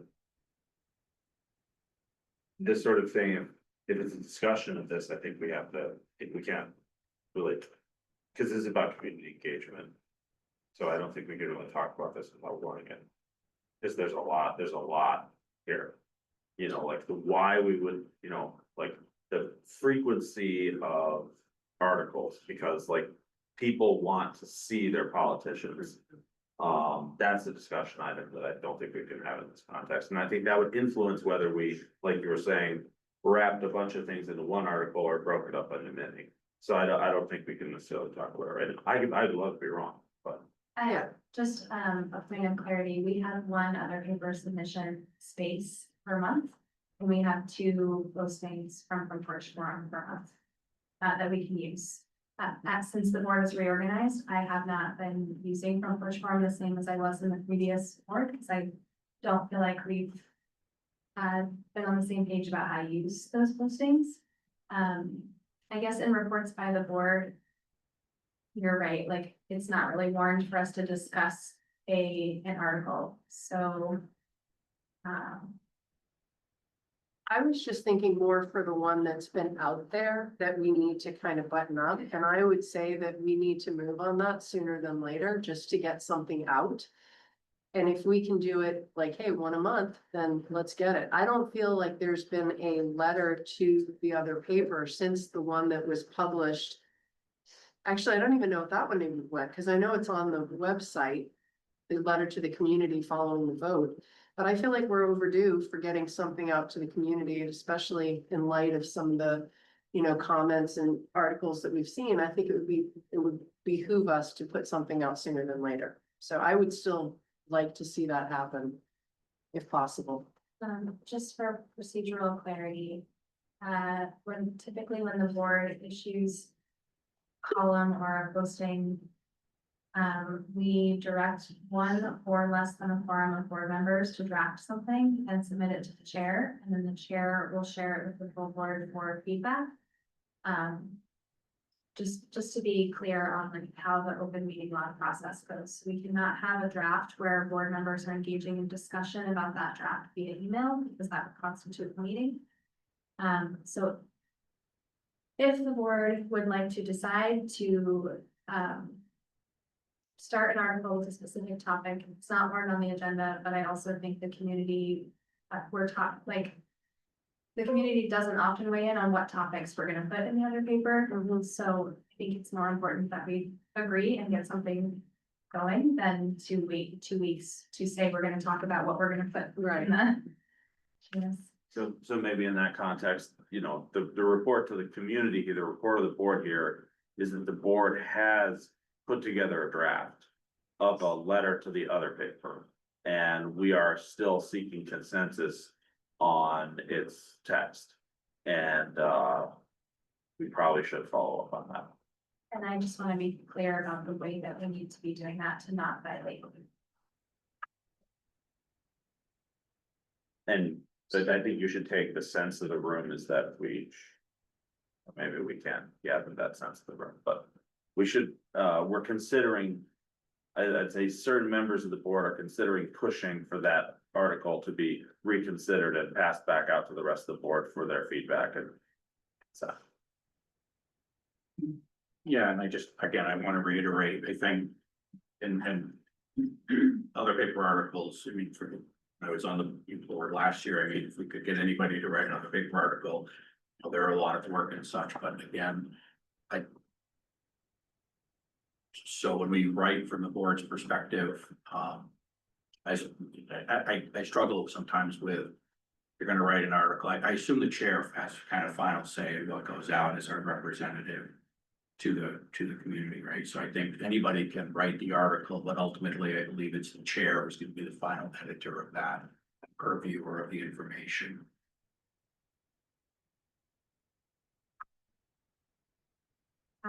So what I'm hearing is a draft that was sent to me last week. I should seek consensus from the board via email. To be very clear, please do not have discussions with each other about your interpretations via email with the whole board on copies.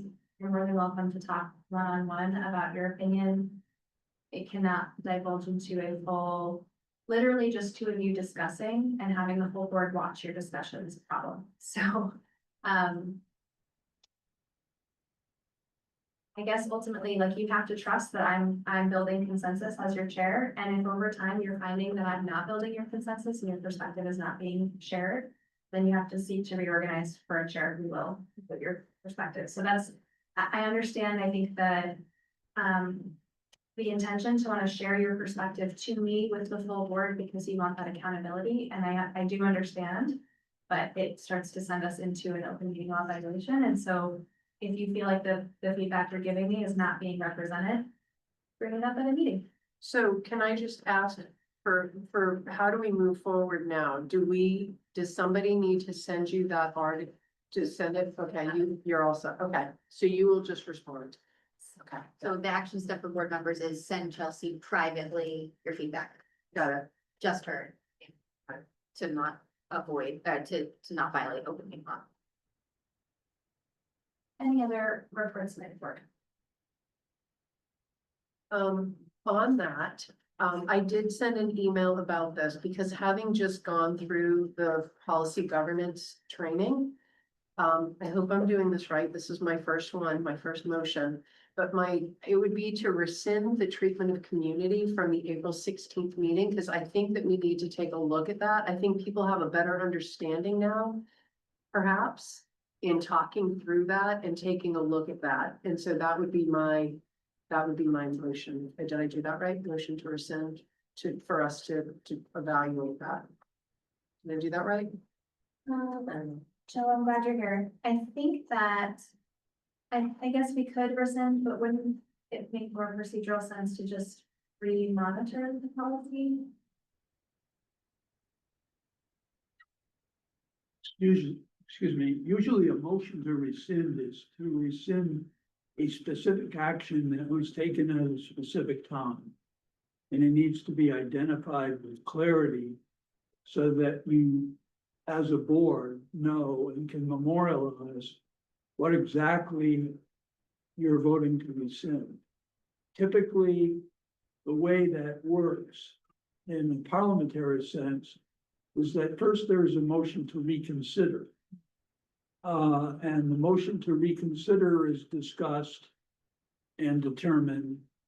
And then there is a motion after reconsideration occurs to either affirm, modify, or rescind the particular action. From a parliamentary sense, that's the way previous action should be dealt. I've got a follow-up question on that. Jen has motioned in the section of reports by the board to,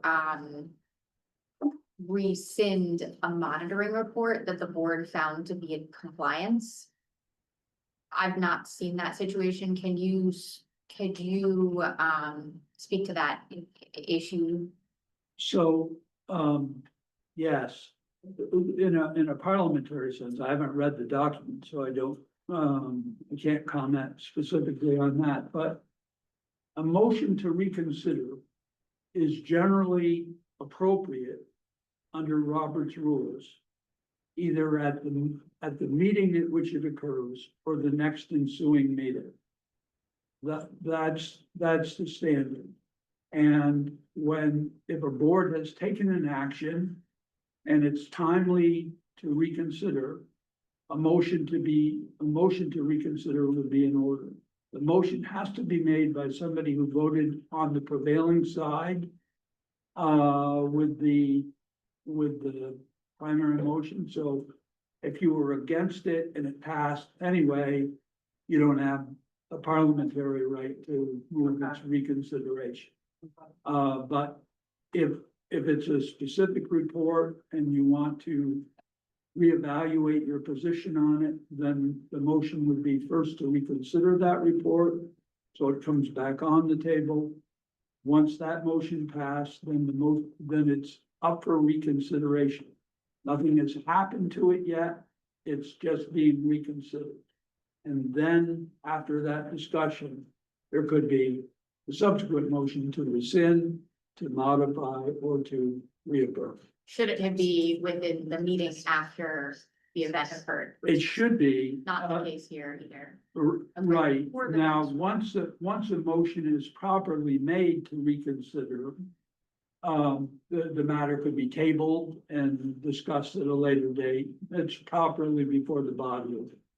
Joe, could I ask another question? So when we monitor policy, we usually answer questions about compliance with each detail of the policy, and then we answer those same questions for the global policy. And so if the global policy answer, like, if let's say a board member has an issue with one detail of the overall policy, what her motion would be to reconsider that detail or the whole? No, the member could be precise and could be limited, to say, section A. Just use an example, move to reconsider section N. Somebody else might then say, you don't think it would be appropriate to reconsider section A without also considering sections B and C. And then that discussion ensues. But yeah, you could limit your motion. Can I ask a question? At the last meeting, we were looking at that schedule when we do monitor. You said that if something did come up, there would be nothing that would prevent us from redoing the report. That was my first question to Joe, is like, instead of reconsidering, would we just remonitor? Right, so if somebody were to make a motion and seconded and voted on to redo the report rather than rescind it, would that be the proper path to take? Could be, it could be to first reconsider. So you've taken an action, right? And now you want to reevaluate whether you have the right action. So from a parliamentary standpoint, again, motion to reconsider. You debate or discuss whether reconsideration is appropriate.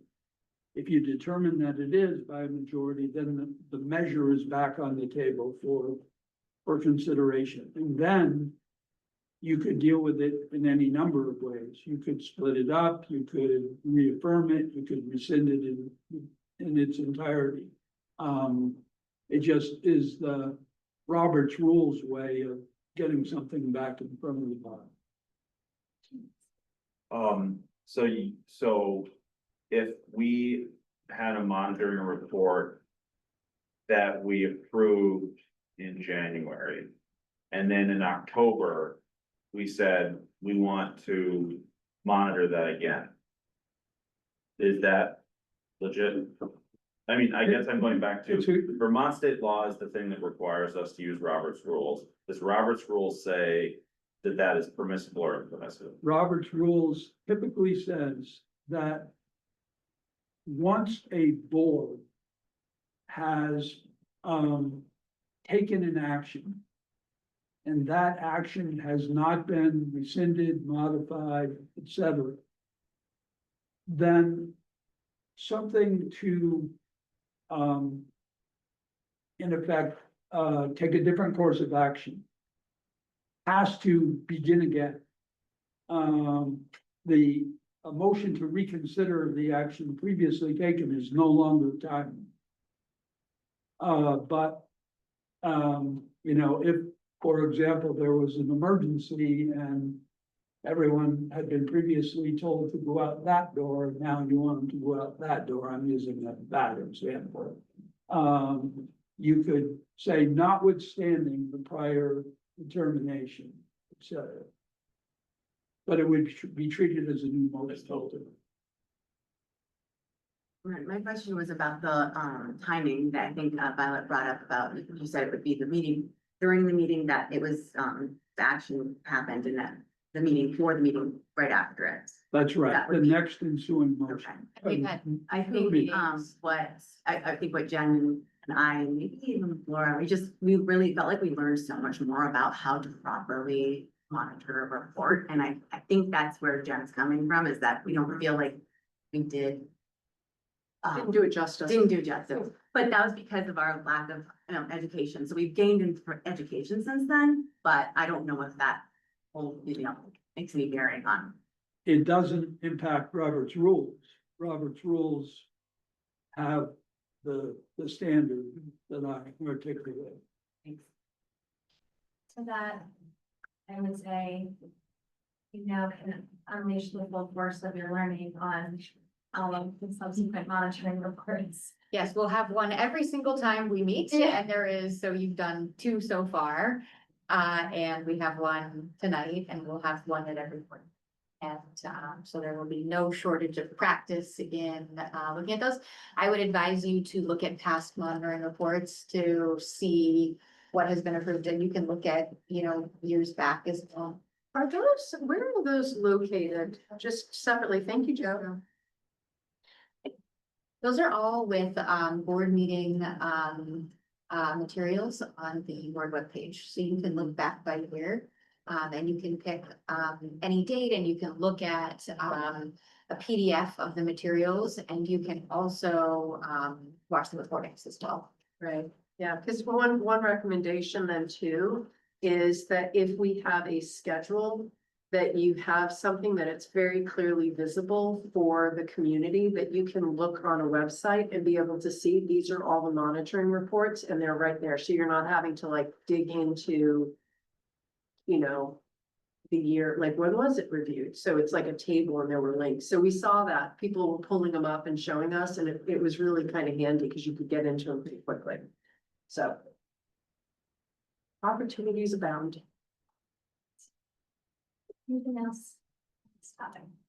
I would be happy to hear feedback from the board on anything that you'd like to see in that monitoring report. Again, if you want to share that with me at any time, or if I can provide additional information to you or the community, I'm also happy to do that. I've found this, I've seen that monitored once by a different superintendent, and I've done it 3 times, and we've always been compliance. And if you look back, you see that the evidence has increased through time. And I would be very, open to and interested in hearing anything that you think is missing from that. Okay. And again, provide any information that you request, and I can do that outside of this Okay. setting here. So, again, if as board members, you ever have questions for me, you know, please reach out anytime. I'm happy to provide any information, or hear suggestions and feedback. I want to acknowledge that monitoring is clunky, and you've only, you know, you've just learned about the difference between, you know, operational policies and procedures and, you know, some of the other lanes that you all have been exploring more, and then, you know, monitor too. So I want to just acknowledge, like, you are not expected to be experts on these, and I can certainly support your understanding and growth through that as well, and available anytime. I would also like to add, I think that a problem with our community watching us work is that in the past, board members have reviewed the policy monitoring report ahead of the board meeting. And they email their questions to the superintendent. And what I would like to see as a practice moving forward is that I felt like often I would get my questions answered, but those questions weren't answered in front of the community. And so moving forward, I think it's a great idea for you to email your questions to the superintendent. And also, if you have feedback or thoughts about what you think should be included in the monitoring report, that's only going to help our employee do her job better. Strengthen the report. That's absolutely it. But then repeat your question to the superintendent in open session so that our community members can hear it as well. Okay. Yeah, because Seamus, I know you had some comments for that particular monitoring report, and then maybe it's not time to talk about it right now because it hasn't been warned, like we're speaking about that. And I know we've got to keep moving along. Our 15 But- minutes over Yeah, right now. I'm sorry, yeah, but I know you had some comments, and I don't know if those made their way back to Violet or not. I So, already made a copy of this year's monitoring report, and I added all of those notes and pieces on it for next year, so it's ready and waiting for next time it's monitored. okay, And in the meantime, as things come up, please let me know. I'm, certainly able to track changes and provide requests. And again, if you need information or have suggestions or feedback, I can meet those in different ways than just monitoring, right? Like, I want people to have access to information that they need, and I'm not restricted to supporting our community in a monitoring. Like, that's not the point, right? The point is to engage the community and support the community. So if there's a real-time change or something that can be done, I'm very interested in doing that. So in the context of, report from the board, from what you brought up, which came from your own experience this weekend, and being reminded of it, I have asked the chair to find the source file for the policies under governance, so that if I had a suggestion, I could provide it without having to copy out by hand what the text was. And that was, so I have asked the chair to look for the source file. I asked you, just for the sake of, if that's your intention for the source file. If I just provided you with a Google document of our policies under governance, would that fit your purpose? Because I am trying to track down where the original is, and I'm not sure how long that's going to take. Okay, in that case, yeah. And then my intention would be then to send it to you, and you can put it on the agenda, and then we can discuss it. Okay, we are now 51 minutes over. Anything else that we want to bring forward? All right, with that, we're gonna move to agenda item 7, superintendent's report. All right, one of my favorite weeks of the year, Teacher Appreciation Week. We love our teachers. If you're listening at home, or those of you at the table, please thank a teacher, write a note. Any kind of small gesture is impactful and meaningful. I had the chance today to be in all 6 of our campuses, because South Point is a campus. It was really nice to get to connect with some staff, and I did a cheesy thing, which was over the years I planted a lot of tulips in my small yard, and over the last few days I've brought tulips and shared them with staffs. And one of the things I thought is that my mind goes to our staff when I'm doing things like things that are rote, like, digging holes and putting bulbs in, or watering or weeding, or even, then looking at the flowers and, so, over the last few days, as I'm just cutting hundreds of tulips, I'm like thinking about our staff and, was able to, just say, hey, I've often thought of you while tending to the tulips, and then brought them today. And, I have to say, for anyone who wants street cred on how to be identified as someone with a green thumb, like, plant tulips, because they really do not require much work at all. Very resilient. Yeah, yeah, so if I can cultivate them, so can. So that was fun, and I did the usual cake deliveries, which I do annually, so that was nice to connect with folks, and so I wanted to share that. So if you haven't already connected with or thanked the teacher, please do so. I want to thank our PTOs too for doing, wonderful things to support teachers, those in the community. PTOs did a taco bar at Martha yesterday. Just fun things like this that were really great. And thanks to all of our administrators who are also acknowledging staff.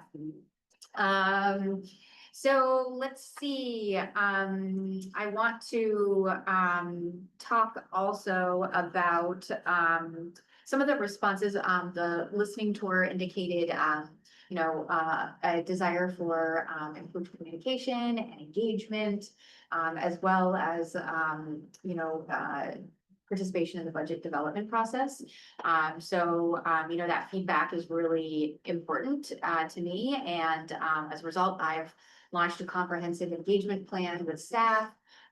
The central office administrators and I are going to have been and will continue to be at buildings for just open sessions to just hear feedback. They're not evaluative. They are not, they're only strictly designed to be available and to be really showing like we're wanting to be a part of this open communication. I'll acknowledge, engagement has been very low. And so, I just want to encourage folks, we really want to connect with you. Please come out, engagement is, requires, reciprocal, participation. Are you speaking specifically about the budget, survey? No, so I was talking about, wanting to be more available in schools to engage and connect with staff. And so all directors and non-principal or assistant principal administrators and I will be in schools for just open sessions, and we're all going at varied times of the day. We've gotten feedback, in the middle of the day at lunchtime works for some, doesn't work for others. So the times have been scattered to different days of the week, different times of day, different weeks of the year. And we'll continue that quarterly going forward. So thanks to all those in the back who are also participating in that. It's really important to have, in addition, our IT director is part of that too. So it's really important that, we're available for feedback. The sessions began last week, and the turnout has been, I had one, Tim Jarvis and I have had 2 sessions, and we've had 1 person attend so far. So, really wanting to connect. I'm sorry, because I didn't see that, but I guess I was confused. How were those established? Like, how did that communication go out if people wanted to be a part of those focus groups? Like, how did that? Yeah. I didn't see that. So it's an open invitation. So, the union co-president shared feedback with me that they wanted to see more engagement. So I thought, of course, just, be in schools and be available. So I sent out a draft of kind of like what those sessions would be, which was like, we need to support staff to hear concerns, answer questions, to just have general time that's structured and to be available and present. And I sent that to our central office team with a template. Central office and district administrators were able to, we just did pairs. And folks worked together in partners to see what times worked for their calendars and tried to make sure that they were, during the school day or right after it, or during lunch times. We use times that the union also, did their listening tour, so we thought that those would be, you know, trying to get that middle of the day or on either end, so just trying to engage with staff and, we'll continue to do that. And then I emailed, our full staff, saying, hey, like, we'd love to connect, like, these are open sessions, come anytime, love to connect. Building principals have also, shared those dates and times, so it's been, you know, communicated with staff. How's it going? So attendance has been low. Okay. Yeah, Okay. and, yeah, Lisa, share. I love this. So I'm Daisy Brayton. I'm the new HR director. I had my first listening session this morning. So I got to go to Chamberlain and meet with folks and like Superintendent Nichols was saying, I've had some great feedback initially when the emails went out to say, hey, they were able to see where and when we scheduled our times. Some people couldn't make it during those times. And so we reached out and said, hey, let's talk at another time, and that has worked well. Today we had 2 people. So Edward and I, the IT director, we went to Chamberlain, and yeah, and it was also a great opportunity for us to get out into the schools, which I think is important. So yeah, happy to answer any other questions, but so far, yeah. So over the next 2 weeks, Edward and I are going to be in each of the schools, different days, different times of the days. And like I said, I've had 3 other people that couldn't make that time that have said, hey, thanks for doing this. Can we talk at another time? So will the feedback from that, like, will that be distilled and communicated with us? Like, how's that gonna Yeah, work? actually, the feedback that I got mostly today, so for example, one was about recruitment processes. And a little bit of frustration with how long it takes to get something advertised and posted. So that certainly is something that is in my wheelhouse, and we need to, I will completely agree that process, and we're working on making that process a little bit less, how do I want to say, manual and walking a piece of paper around for 7 different signatures. So Daisy and team are digitizing. Yeah, we're something that making I, this like, when we better, first met, I yeah. was like, this is top of my list. How can you get us off? Yeah. And she's like, I got you covered. I've done this before. So it's a huge, we're gonna do it. huge So progress. those types of things definitely we want to hear and we want to take to heart. But certainly if there are things that Yeah, other things that are pursued or need to get, we'll definitely be sharing with and giving summaries to. Yeah, and staff also wants to know that they can, like, speak to us without something getting like identifiable. I mean, I wanna, for staff listening, like, please come and talk. I'm not gonna share, you know, your. I've been really enjoying it. These are My first really yeah, not so- meant to be, You bet. My only other, I was just wondering, if this continues to not be as, attended as everybody would hope it would be, do you think there might be other, opportunities to engage staff in different ways? Maybe you could see, was it like advice about any ideas they have that should feel better? That is definitely, I do know, and honestly, I can only speak for myself, and I'm fairly new. I've only been in the position for a couple of months now, and my team is relatively new. So we've had some pretty significant retirements of long-term employees that have been here a very long time. So we have really tried to get out into the schools, sending out, and I tell you, one thing we did that I think was amazing was we just sent out an email to all the staff to say, hey, here's your new HR team. Here's who we are and what we do. We may have shared that I have 4 cats and someone else likes to read and someone, yeah. So we shared a little bit of personal things, and I probably got 25 emails saying, thank you for doing that. And thank you for pointing out who does what and who do we call. I don't think they got the message that I don't do everything, and they're all sending things to me, which I totally am joking about, but it feels good to know. And so then now we're also going to all of the, as a team, we're going to staff meetings at all the schools so that we can try and get to in front of the employees. We're meeting with union folks too to learn, you know, who's who and who are building reps and who are stewards and who are whatever. So, yeah. The union co-presidents, did direct me that I should not be engaging with staff in schools, and they've also, apparently staff have reported to me that they've discouraged Panorama participation, so these are just two of the ways that I'm trying to get feedback, to make changes. I want to be really clear. These sessions are meant to hear teacher feedback and to integrate it to improve working, to the lives of teachers. They're not evaluative. So I just want to be really clear on the reporting. I think James was next. first. So if there's relevant information for the board, that would bubble up through monitoring reports, right? Yeah, this is, again, I'm fearful that like staff is listening, thinking they're not gonna come and connect. This is really about connecting, relationship building, being present for them to know we're in the schools and seeing what they're seeing. It's about being together to say, hey, we have a new HR team and how can we support you and what's going on? And just like, even that idea of being physically there is important for staff to know. That's something they've said is, we want to see visible leaders. And so that in and of itself is a goal that we're trying, I said to my team, like, let's be visible leaders in schools. I just wanted to say, so at the policy governance training this weekend, we met, and I forwarded you all an email about this, but we met the superintendent for Rutland Northeast, who shared a platform that they have been using on their website. And it used to be called Let's Talk, and then they said it got too expensive, so now they're using this thing, and it's literally called Reach Out.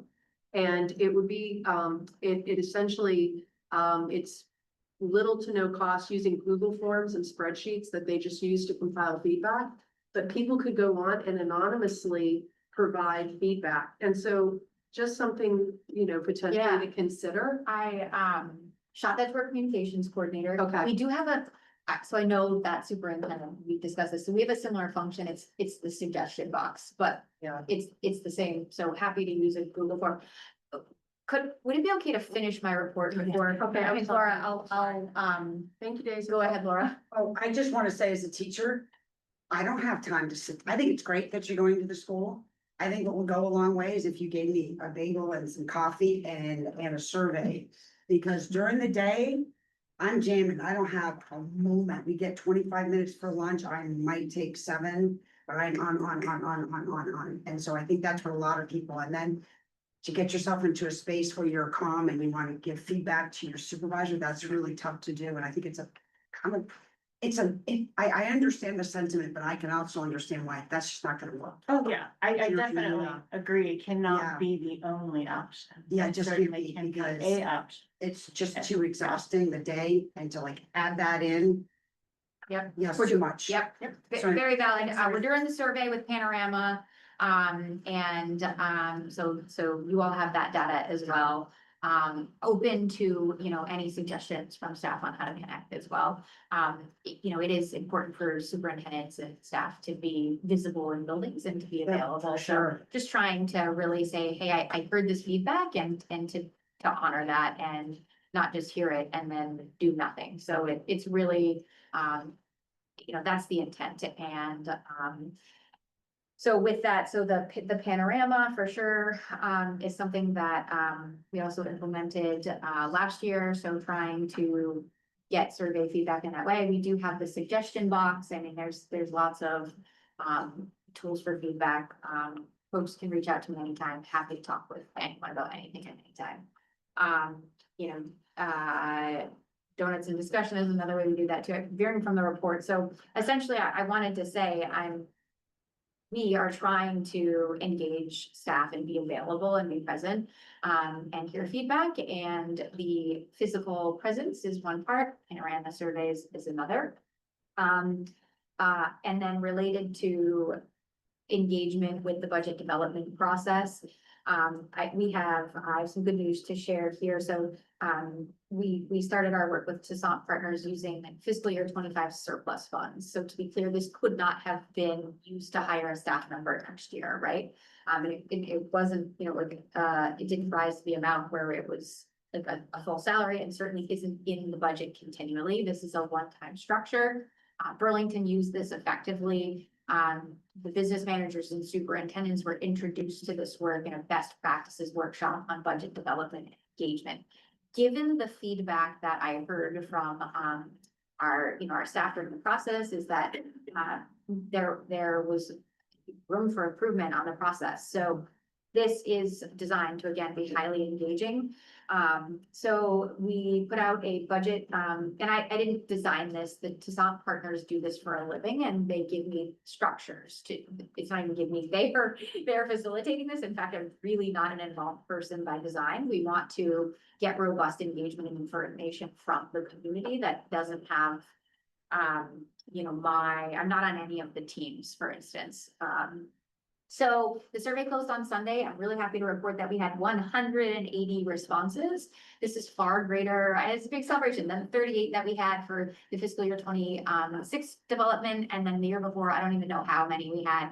It was not noteworthy. And that was the first year there hadn't been surveys prior to that. The response is, substantially greater than, what we've seen, which I believe reinforces the importance of this work for our school community, that people were like, yeah, we want to respond. We also translated, the survey into 5 languages to ensure that we heard from families who do not speak English as their first language. I think that, again, is something that I feel is really critically important, and I feel very proud of that. I want to thank all those who made that happen. That one closes on the 9th because those were translated later. So, please note that if you want to take a survey, they're still open. I put my newsletter, they're all over the website, Google them. So please do those. So lots of focus groups, engagement is the goal. So Toussaint has convened 3 focus groups. And also will be conducting one-on-one informational interviews in the coming weeks to hear from students, staff, and families, guardians in small group settings. These conversations are time for participants to literally just share what their experiences are and what they hope happens. The first focus group was held with staff members yesterday, and it was a great conversation, as I understand. Again, I was intentionally not there by design. And they shared a desire to be more involved and receive additional information about how the budget is created, which is great feedback, and we're going to provide that. The second focus group was scheduled for noon today, and that included it included South Burlington community members, parents, and guardians. I really want to thank Gracie and Allie for helping identify participants, as well for the student focus group, and that's going to be held soon. So thank you, thank you, thank you. The budget advisory group is a 5th pillar. So we have the 3 focus groups, the informational interviews, and notice we're getting all of the constituents covered here, which is critically important. The budget advisory group will have its first meeting tomorrow. And it's going to be focused on developing a shared understanding of what community engagement should look like. And so that group is made up of school staff, parents, guardians, community members, and all of these groups had participation that was selected between administrators, principals, nominated folks. All PTO presidents are involved. This isn't me doing a great job on this. This is Toussaint saying, here's how we've done this and it works, and here are the appropriate people and how can we put this together. So I really appreciate the process piece here, because it is doing what I'm trying to achieve of this engagement and feedback. So excited about that. We're going to keep this going. I want to thank all those who attended the legislative forum. There's a link in my newsletter on that. Again, legislative updates are important for us to track and provide feedback on. It's an important way that I advocate for our school community, and then keep abreast of policies that need to be updated. Finally, I want to say, come out on May 14th to City Hall at 6 p.m. Elizabeth Fitzgerald and I are hosting the community listening session to hear open feedback regarding the search for the next police chief. All are welcome. It's a community listening session. Perhaps the board can put this on the scheduling document to not avoid, avoid quorum if you all would like to attend. So that should be a really great engagement opportunity and, looking forward to that. I'll provide a hiring update. So this time of year, hiring is critically important. Thank you to our community for passing the budget, and we are in a position now, our administrators and directors, are hiring staff back. Our number one goal is to hire back as many current SBSD staff as possible across the board. We do have to follow fair labor practices, which means that there does need to be committees. A lot of staff received displacement letters after the RIF process ensued. And so, and then, you know, there's staff who have also, you know, retired. And so there's movement. And so what we're trying to do is ensure that as many current staff as possible come back. There are hiring guidelines in place. These are not new hiring guidelines. They were put in place under a former superintendent. This is not something that's been newly implemented, so I want to be really clear. The Masters 3 for hiring guidelines is something that we use as a budgeting tool. As you heard me say during the budgeting process, these are not new or different guidelines. Again, this is a standard practice, and as board members, you'll see these in play. Some of the board members will recall that you receive a hiring report where you have to monitor me to ensure that I'm not above budget and that I'm not above FTE. So those board members who are used to getting hiring reports, you will recall that these hiring guidelines are not newly developed, and it's a consistent structure in place at Masters 3. We also have, this is articulated in an HR handbook. Again, this is not newly developed. These guidelines have been in place for, I don't know how long, but certainly before me. So is that speaking to the comment that we received tonight during public comment? That is typical here, yes. Okay, I think I need to better understand exactly what that context was, because I didn't quite pick up what was being covered there. Yes, For the 3 focus groups that you mentioned. yes. If, let's say that somebody in the community wakes up and realizes that they forgot to provide feedback on that form, is there like an email they can email? Yes. Who So, should they? yeah, great question. So anyone at any time, and folks have said too, like, hey, I'm out of town. I wanted to be in this group, but I have a work conflict or I'm on vacation. And so Julie at Toussaint has been incredibly, she's like, great, I'll do a personal interview with you. So folks can email her, Julie, which is JULIE @ToussaintPartners.com. That's TASSANT partners.com. And if you don't have that address on hand, I'm happy to pass the message along.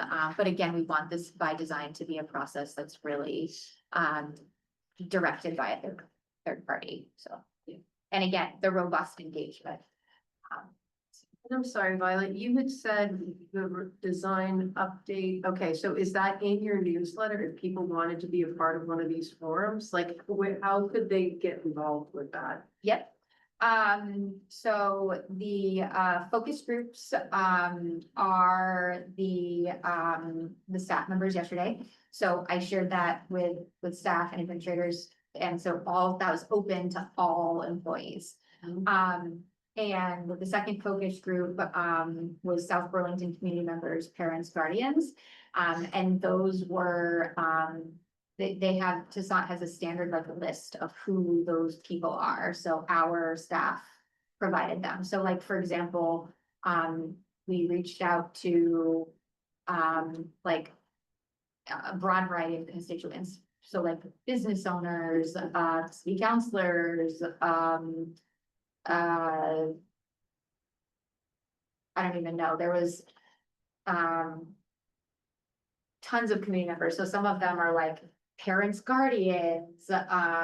It's like, I wasn't included. Like, I'm just curious. like, Yes, and I so don't board know- members, great question. So board members, so I specifically said, hey, like our board members in this group. And they said part of the design, and feel free to reach out to Julie if you want more information. But the response that she shared, is that, she's gonna do private interviews with the chair and vice chair. But that the board shouldn't be just like me, we shouldn't have our, fingerprints on this because. Yep, so that, I mean, that's the information that Julie shared. Again, if board members want to participate, absolutely. If you wanna share feedback, I'm not restricting that in any sense. We're just using a process that they've designed and worked, so. Yeah, no, I was just curious, cause like my husband wasn't invited either. He's not a board member, but he's a parent. So I was just curious, like Yeah. how that pool came to be. Yep. Like who was included in it. Yeah, so that was, some of our, administrators, and I, shared, suggestions and they were, Toussaint was helpful in saying like, hey, you might include, these groups of people. And then the final group, is students and our student board reps, are helping with that one, so, and again, like we offered the survey to be broad participation. If someone, missed the deadline, please feel free to email. I'm very happy to pass anything along to Toussaint. And it's Julie, Julie @ToussaintPartners.com. Yes, thank you. Yep. So I think those are all of my updates and I realize we are now significantly behind. But I'm happy to provide, should there be more questions, happy to answer them.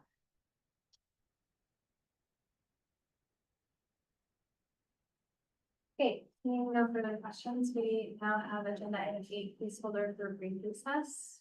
I would like to recommend the board to take a 5-minute recess. We will reconvene at 8:45. Jody, if you want to get set up just with tech and stuff, are you running your slides or is Nick? Yeah. Okay, so up next we have. Yeah, right. Agenda item 9, action items, and then first we have consideration of continuous improvement plans. Hi, so welcome back. Continuous improvement plans are something that is a process led by the district.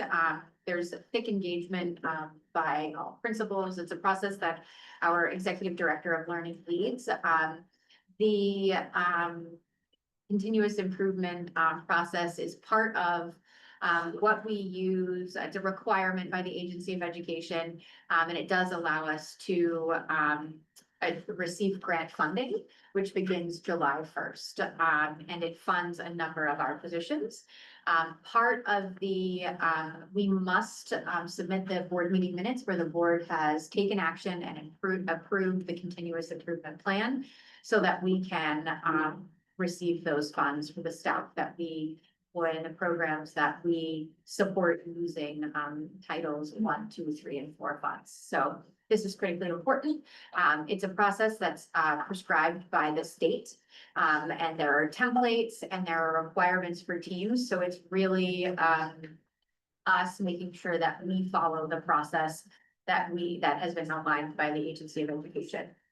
And with that, I will welcome Jody Valancourt, Executive Director of Learning, to provide the board with information around our continuous improvement planning. Welcome, Jody. Thank you. Thank you. Excellent. All right, so first I want to talk to you a little bit about the process of continuous improvement plans. And as you can see with this definition and with the graphic, it is a cyclical and ongoing process. So continuous improvement planning and monitoring is never done. And every time you're getting toward the end of one plan, you're writing the next. So this is something that you will see as board members every year. And what is interesting is that every year the agency, as Violet said, provides templates and they slightly modify requirements or expectations year to year. Probably engaging in their own continuous improvement process of the plans. So this year I will actually be asking for approval for all of the plans. which is different. For those of you who were here last year, we were just approving one plan, but one of the changes this year is approving all of them. So go ahead. Nick. That's vacillated through the years Yeah. as well, it goes back No and forth. kidding.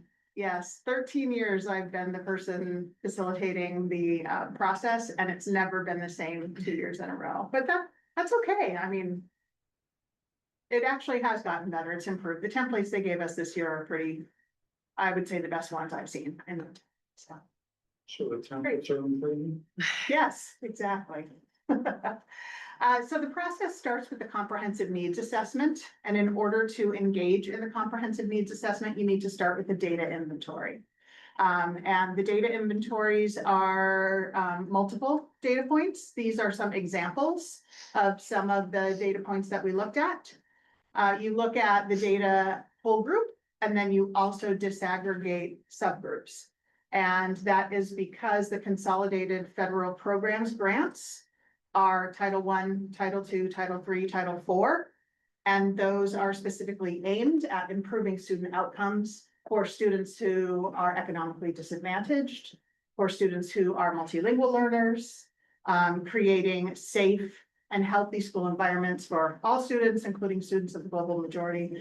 So you look at data whole group, and you also look at data disaggregated. And it's many multiple data points as you can to triangulate. I think you've heard earlier about Panorama. So Panorama also is a survey that students take. And so we also looked at the Panorama survey data provided by students. Go ahead, Nick. Once you've got your data inventory, then you can analyze the trends in the data. And the major trends that we saw at the district level is that there's a significant gap in outcomes for students who are members of historically marginalized populations. Here are 3 examples of what that data looked like. And these are kind of tied again to those title programs. So students who are members of the global majority reported lower favorability on the belonging domain of the Panorama survey. Students who are multilingual learners, their scores were between 4 and 57% lower in math, science, and literacy. And I gave the range because we are looking at every grade level for all of those contents. So rather than providing you with, 72 slides with all of it, I tried to summarize. And then students who are economically disadvantaged also had a large gap in outcomes. So the district's continuous improvement plan has 3 goals. And the first one is related to the students reporting a favorable sense of belonging. Goals in continuous improvement plans are expected to be specific, measurable, attainable, relevant, and time-bound. So you will see that format, that they are specific, they are time-bound. And then you will also see what measures we would use to monitor progress along the way. So these goals, right, are for next school year. We looked at our data from this year and set goals for next year. Are those, I'm sorry to interrupt, is that different from the past CIPs? Because in the past, when I was looking back, it was very generic. It was just, we want to improve, whereas the ones this year have like specific numbers and dates that you look to reach those numbers by. Yes. What was the change? The expectation always has been SMART goals. There hasn't necessarily been a mechanism for enforcing that at the state level. So we made sure this year that we wrote them that way, that they are specific and measurable and time bound. In the past as well, some of the continuous improvement plans, some years were allowed to be multi-year. And that makes it a little bit more difficult to measure as tightly. And so those would tend to be broader goals. That was particularly during the COVID years. There were multi-year continuous improvement plans. And this year we're back to single year improvement plans. And so it's a little bit easier in this context to write goals that are more in the SMART goal format. Just as a point of order, I don't think Jody could complete her presentation and then we'll ask questions after for the sake of saving time. Along with the goals, you set improvement strategies and change ideas.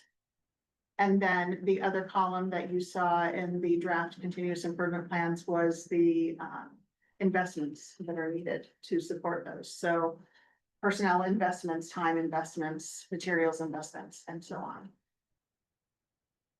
So this was our first goal. The second goal was specific to those increasing the outcomes for students who are members of historically marginalized subgroups. And again, the measures that we would use to know whether we've met the outcome measure would be the BTCAP, comparing this spring's data to next spring's data. Along the way, though, for progress monitoring, because we do progress monitoring in the, we come back to these goals again in the fall, we progress monitor again in the winter after we have our fall and winter data. And then at the end of the year, there's a reflection piece that also is connected to creating the following years, the successor continuous improvement. So VTCAP would be this goals measure to outcome measure. And then along the way, we have our local common assessment plan that has other measures that we would use to get more specific information about what the specific gaps are for students so that we can address them in the classroom and monitor our progress toward meeting those outcome measures.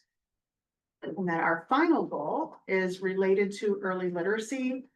And this is, as I said, I felt like the templates that the agency provided this year, they did a pretty good job with putting all of the goal requirements into one plan. Like, hooray! So for people who've been doing this for a while, we used to have to submit multiple plans. So along with Act 139, the early literacy bill, it is important to, it's an expectation that we have goals related to improving early literacy. So the third goal is related to that. And again, it's intended to increase student outcomes for literacy. And we're looking for growth on this one from the fall data to the spring data. The screener that is referenced, the assessment that is referenced for this goal is not VTCAP because the students at that age don't take VTCAP. They don't take it until third grade. So we have this early literacy screener. This is one of the Agency of Education reviewed several screeners. They recommended 4. 2 of the 4 are this dynamic indicators of basic early literacy skills, which everyone shorthands to DIBELS. There are 2 versions of it. One where teachers input scores directly into a platform that does the scoring, and the other one does not, but it's the same assessment and it's given the same way. So of the assessments that were recommended, this is one that was recommended. And along with that are the measures and the change ideas. So along with the district doing a data inventory, a comprehensive needs analysis, setting goals, and coming up with change measures and action steps, each school also completed that same process. And they created their continuous improvement plans based on their data. So what is interesting is that all of the plans are aligned. So we have the 3 overarching district goals. You probably noticed as you were looking at the school plans that they also are aligned in a similar way, although obviously early literacy goals would not be applicable to middle school and high school. And some of the schools did consider or add an additional goal based on their own data inventory and their own needs analysis. So they are aligned and they are based on school-specific data trends. So all of the schools and the district next year will engage in a monitoring process, happens 3 times during the year, toward meeting the goals next school year. And that's kind of how the process goes. Crash course on continuous improvement. And now I'm done. And you can ask questions. And so this board approval of these things unlocks grant money, is that my understanding? Yes, so the next, what happens next is once I get approval from you all. And one thing to know about continuous improvement plans is that they are not cast in stone. And that is because the timing doesn't quite line up. So the timeline for us to create our plans and get them to you for approval, so then we can get them to the Agency of Education for approval, so that then they unlock our grant application, does not line up with our fall, winter, spring assessment plan. So if we get the spring data and, for example, we've already met one of the SMART goals that we've set, we would need to adjust those numbers based on the most recent data. Yes. Yeah, I guess I have a kind of a funding question. So when you set these goals, you can probably chime in here as well. You know, as we look at the budget, where you, because I see in here a lot of need for training, cross education, so there's a lot in here. And you talk about like different things you'll need and stuff. So as the schools plan this, were they looking at like what's in our current budget, or you know, do they need something that wasn't budgeted for? Because as we come into the fall, we start talking about next year's budget, what is there that we may need to focus on from a budget perspective to realize these goals? So what will happen once you approve the plans and then they go to the agency and are approved? Then our grant application is unlocked and we write strategies consistent with our continuous improvement plans to allocate that grant funding. So the goals were based on the grant money, The not grant, and necessarily. usually there are things that are in the local budget that are supported, but yes, they would be things that were budgeted. Yeah, so the Yeah. staffing like will roll over to be consistent.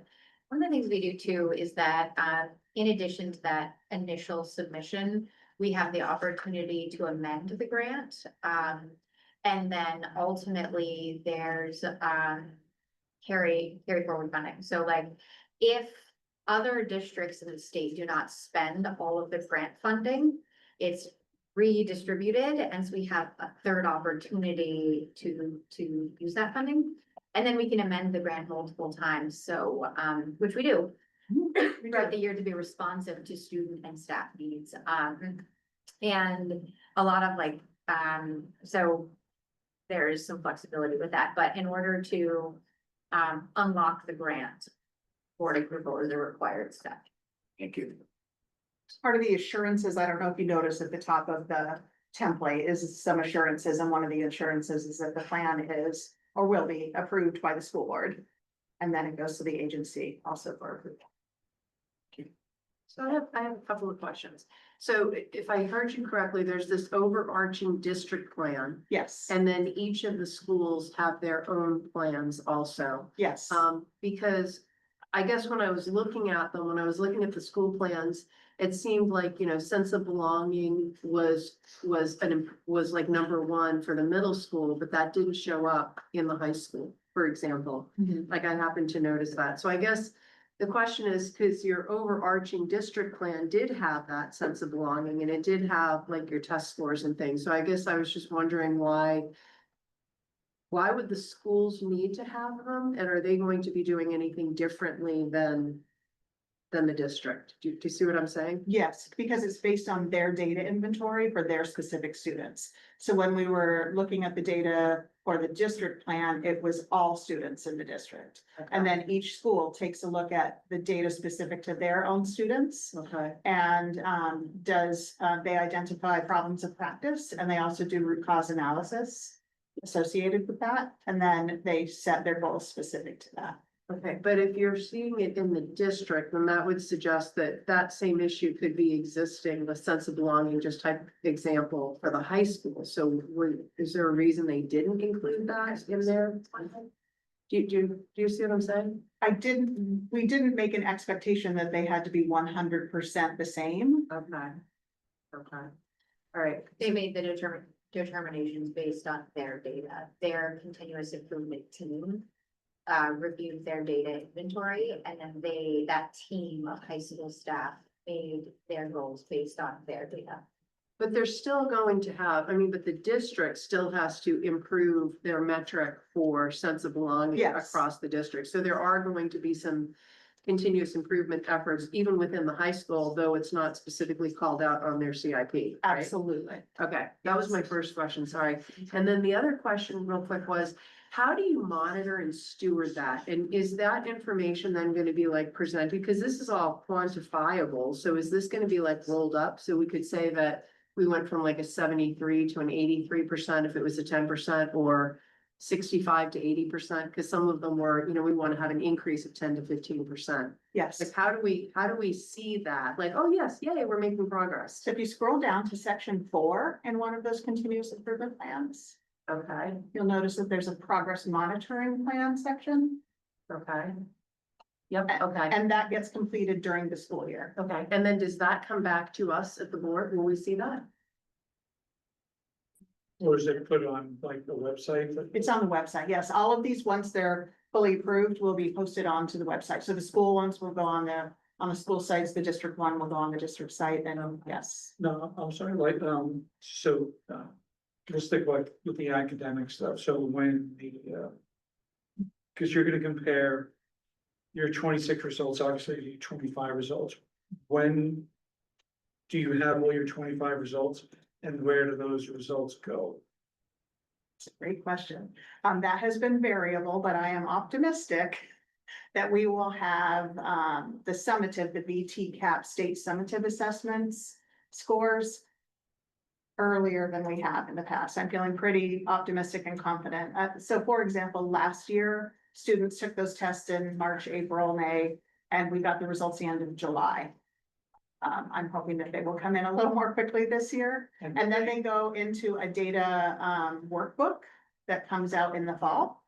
And that also, once that information is unembargoed by the state, that also goes on the website.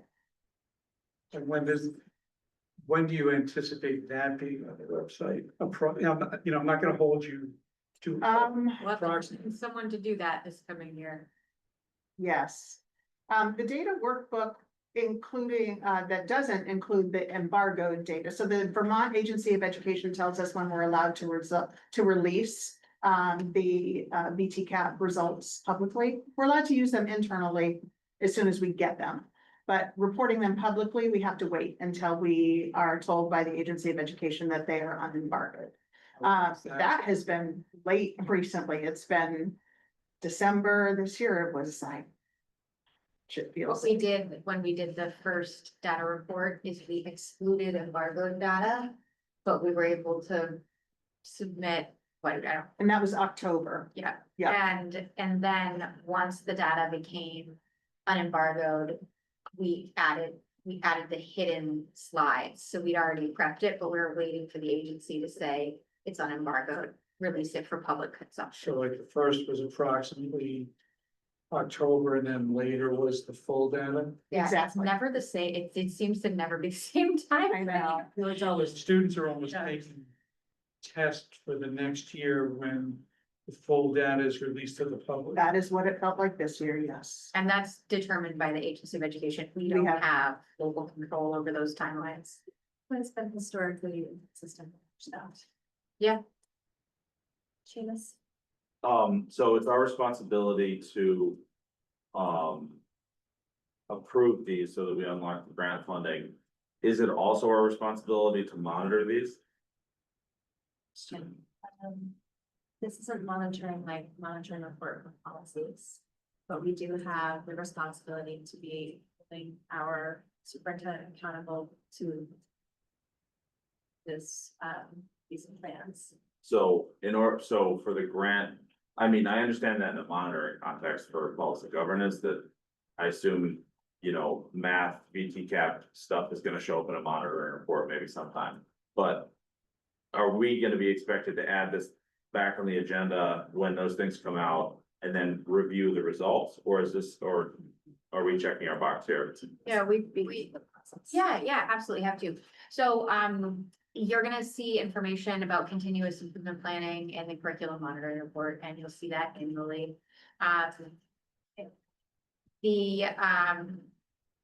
So that's where that shows up. And, do you wanna add more to like Jody, in your 13 years of experience, can you speak to patterns of consistency about meeting metrics and? Well, maybe I could See what that simplify my looks like. question a bit, because I think I have a very limited question.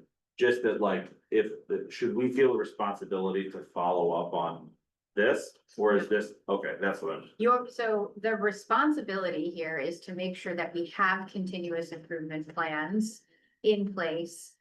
That is the board's responsibility to ensure that we, as a district, have continuous improvement plans in place. You are not on the hook for achieving them. And what I was gonna get at with Jody is, in fact, achievement rates are historically very low. And there's a lot of, these are slow moving things like goals, the bands of like 3-year goals being the same is because it is not the norm that districts achieve the growth within 1 year. Like, so they're multi-year goals. It's not, yeah. So, no, that's it. Are there any repercussions for not meeting our goals? No. No, it's just meant to ensure that we are meeting the intent of those titles. And those title programs, so Title I, Title II, Title III, and Title IV, their intent is to improve student outcomes. And for all students, and also then for students who are economically disadvantaged or multilingual learners. Title II is to provide professional development for teachers in order to improve their practice, to improve student outcomes. So it's really meant to be a way to ensure that schools, systems, districts aren't just taking this grant funding and saying, oh, we're gonna throw some here and we're gonna throw some there. It needs to be based on what does the data tell you? Where are the places that you need to improve?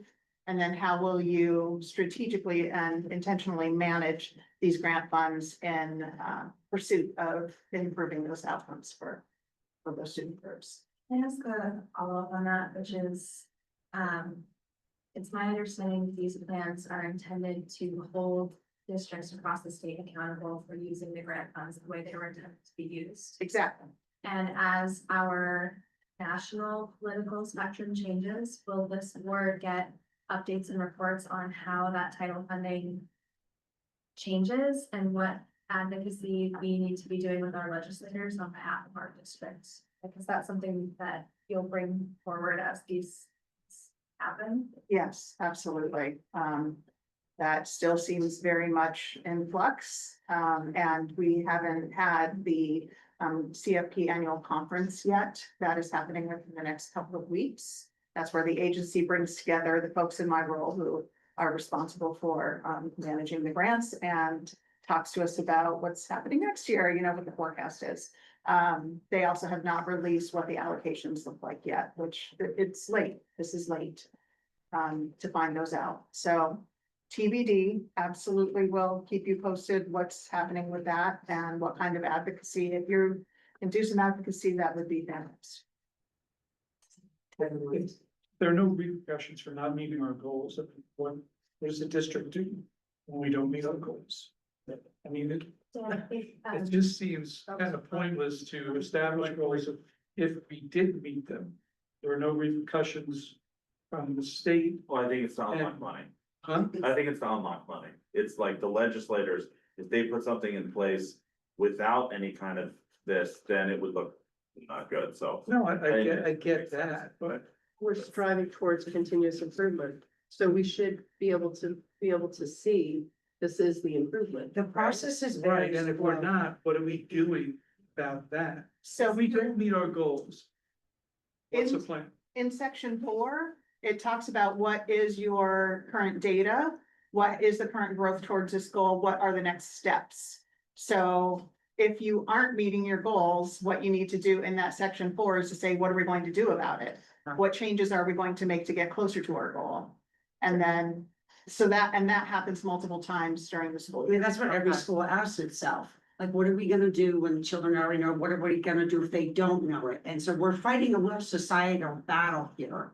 And I do think we have the same plan at Essex Westford. You are constantly, all of us taking a look, okay, we're not meeting it here, we're not meeting it here, okay, we're gonna do this is working, but then it's so it's a really slow and it's not a linear process necessarily. Okay, so then who determines the next steps?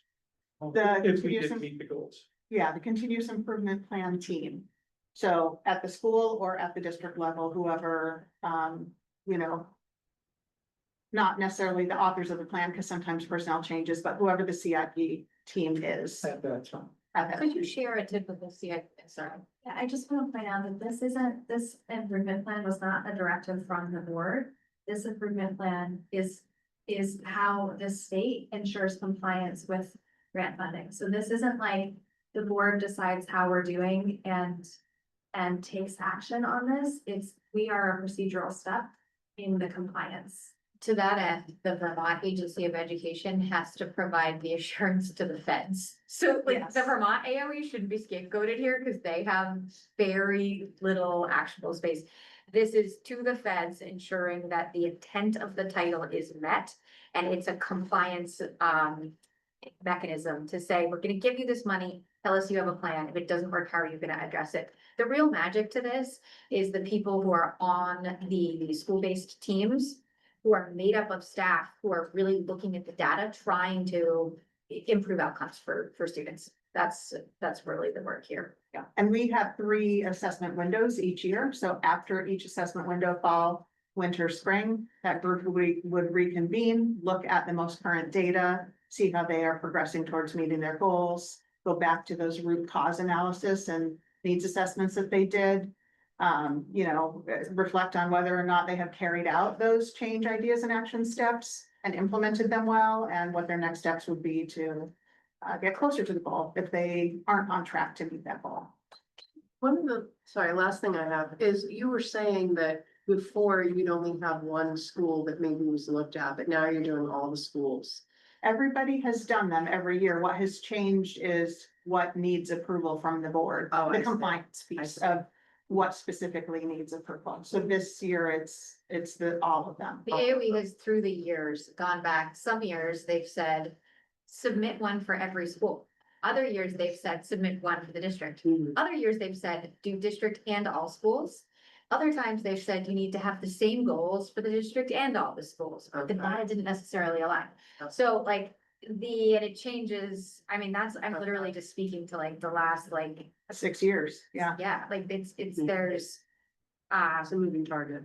yeah, and so we don't have control over that. We follow what we're told to provide. So this is the plan for 25, 26. Yes. Do we have, and maybe you've shared the results from the 24 to 25 continuous improvement? Like, how did we track? What did we say? We don't have to. Key point, we don't have to. Yeah, We don't we're have just to, but- approving this. No, I get it. That's a separate issue. I And we don't have that data yet, Okay. actually, because all of our assessments aren't done yet for this Okay. year. They're happening right now. Yep, they are. And as soon as we have them, we will do the reports. Got it. And then there will be embargoed data, so you might not have the full information until January of 2026. Hopefully sooner. The data's on there, like 23 to 24, the data's on the website. It is, it's not in the continuous improvement plan because the section 4 that I referred you to a couple times was new this year. So it's great that they've included, like I said, there used to be plans all over the place and they've really made an attempt to streamline and put it all in one place. So the templates from past years didn't always include that, but data is there, the data workbook is there. In the curriculum assessment and instruction section of the website, there's a student achievement button. If you click on that and then click on last year, there's lots of data. And I linked that in the May 2nd superintendent's updates with the board. You can see the link on the website to where all those reports are. The district didn't do data workbooks until I got here as curriculum director 4 years ago. So you'll see where I started those and that was, I mean, under David's leadership. So there's 40, well, 3 because, but most recent data. Yeah. Just know also assessment is a moving target, so the state decides what the state assessment is. It was VCAP, then it was SBAC, then it was VTCAP. It sometimes can be hard if you're not someone who's been in Vermont education for a decade to know what you're looking at, but I am always happy to help interpret that for you. Yeah. So. feel free Yeah, to reach out. We're constantly being trained on different tests. So Yes. I've gone through countless trainings. Yes. So, because the tests always change. Which makes the apples to apples It makes comparison. it, you of just the can't really, books. it's two different tests. And again, that isn't anything we have control over. It's the agency of education who decides what that assessment is. Chelsea, you can put a motion, is this an action meeting? It was an action item and I am just waiting for the questions to be resolved before we move on. No, I don't have any more questions for this. I'm good with the plan. I have questions about interpreting some of the data workbook, but that's a separate issue. So at this time, I would entertain a motion, anyone as well.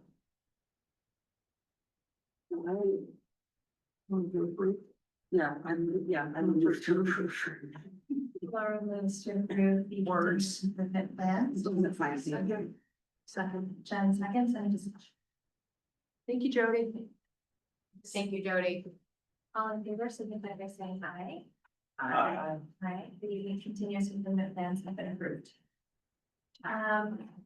Would the board like to consider moving our monitoring report for 2.7 to our next meeting?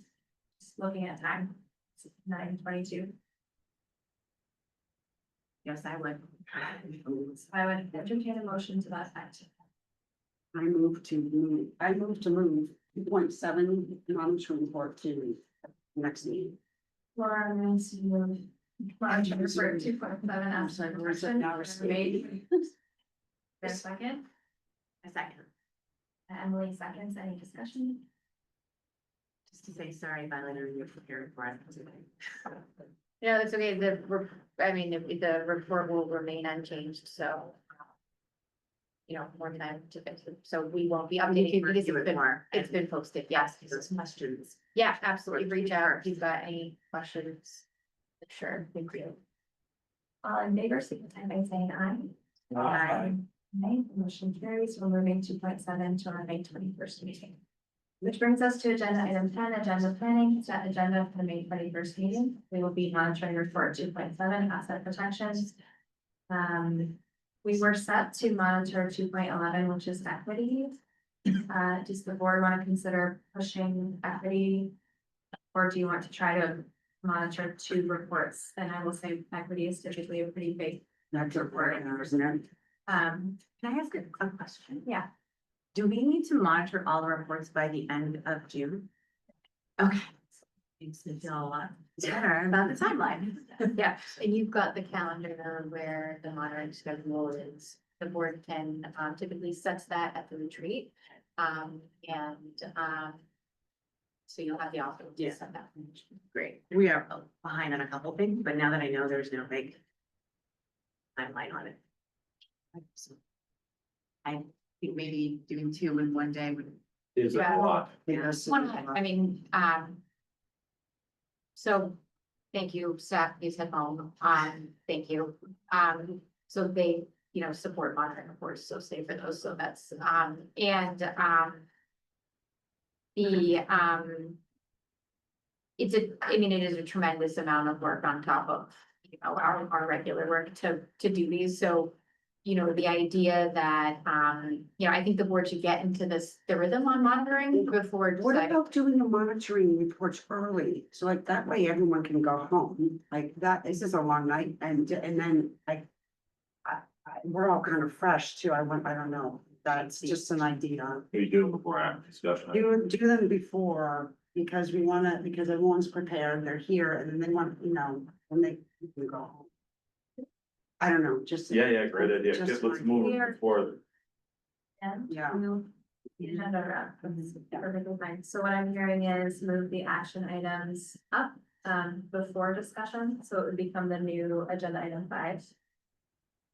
To that, and I just want to say, I've really encouraged the board to get in the rhythm of monitoring before deciding to open up other monitoring reports, just because to get bottlenecked really quickly. And as you see from this, we had one on for tonight and we pushed it. And so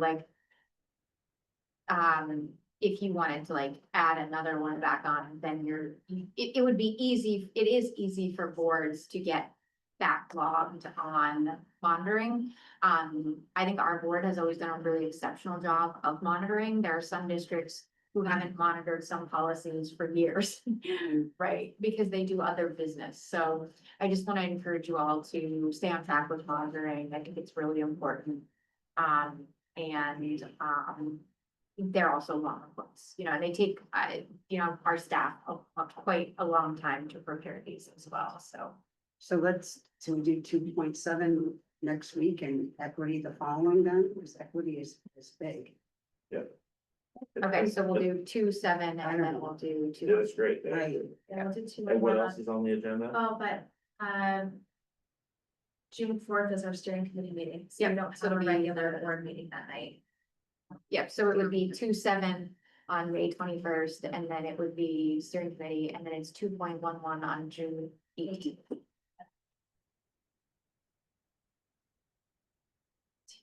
Board members, if you have not responded to the email requesting whether or not you have any dietary restrictions, allergies, or you're vegetarian for the steering committee meeting. I took care of that. I did a quick pull of the room. Jelena already reached out to Andrea, so we're good on that. Thank you. Sorry to talk more, but, we don't have 2.2 on the calendar either. Should we decide that's gonna be like in July? I think that's the last one that we don't have. Unless you'd have a question about what 2.9 and 3.4 are, if we monitor those, like monitoring reports, or if that's a different thing since it's these policies. 3.4 is with the superintendent evaluation that we're currently. Okay, I got that right. 2.9, remind me what that's called. Communication and support to the board. Yeah, so I would say that's also involved in our evaluation because that's communication from the superintendent to the board. They do that on an ongoing basis too. So like my 2.9, the superintendent's report is 2.9. My superintendent updates to you, anytime I respond to an email, and we have a meeting, my 2.9 is part of my role is to provide ongoing support. So like when I attended your retreat and I provided guidance on connecting ends and, the governance, or tonight when I appointed you to policies, like those are, 2.9 is ongoing. Am I effectively providing the board with the information and support they need to understand their roles as board members? That was a good question. Something else we have to think about is we need to set our meeting schedule for the coming year because it ends on June 18th and we don't have them planned past that. So when you asked about 2.2, I was like, oh, let's look at our July. We don't have July decided yet. So that will need to be on our agenda soon. Okay. It's on 21 technically. Is it? Yeah. Oh, okay. It is. So typically what happens is, Delina and I look at that's something that I would do as a draft on the first. 21st draft is in this week. It's in there. So can you list out the action items and discussion items for next?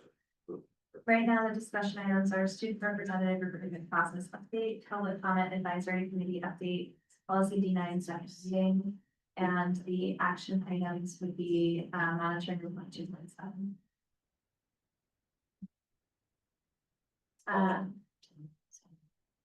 And I think we should add as an action item, although it should probably be discussion first and then action, our school board meeting calendar so that we decide on our meeting dates for the next year. Right. Yeah, and at that, by the 21st, I could have my suggestion on 2.3. It's very small. So we could discuss it, not take any action on it. 2.3 treatment of community. You have a suggestion or, It's a change to policy. oh, It's a change to policy and governance. It's like three letters or 3 words. But we could also, we're not monitoring it for another. Yeah. a lawyer would say 3 words is significant. Yeah. Yeah, that would not be, you see my brain just like blank out. Okay, could I follow up with a lawyer and send the board an email information about the process to change our policies under governance? Because that has not happened the entire time I've been on the board, and I just want to make sure that it goes. I think to precipitate that, I think we should have, so it doesn't have to be next meeting, but so I'll leave it for another meeting. Although I guess that goes against my point. Yes, please do send that email. Okay, I'm sending an email requesting the procedural guidance on discussion and possible subsequent action on changing policy under governance language. I'm now going to fulfill my responsibility of 2.9 and advise and support the Wait, could you board do that by every saying, time you give guidance? yeah, I should, because it's helpful, Yeah, right? it It's is. good. That I would really encourage, the board to experience and use these tools before modifying them. So that you have a robust understanding of what the connections are, what they look like, the implications. I just, again, 2.9 is part of my responsibility to advise the board, use the tools, understand your roles before making changes.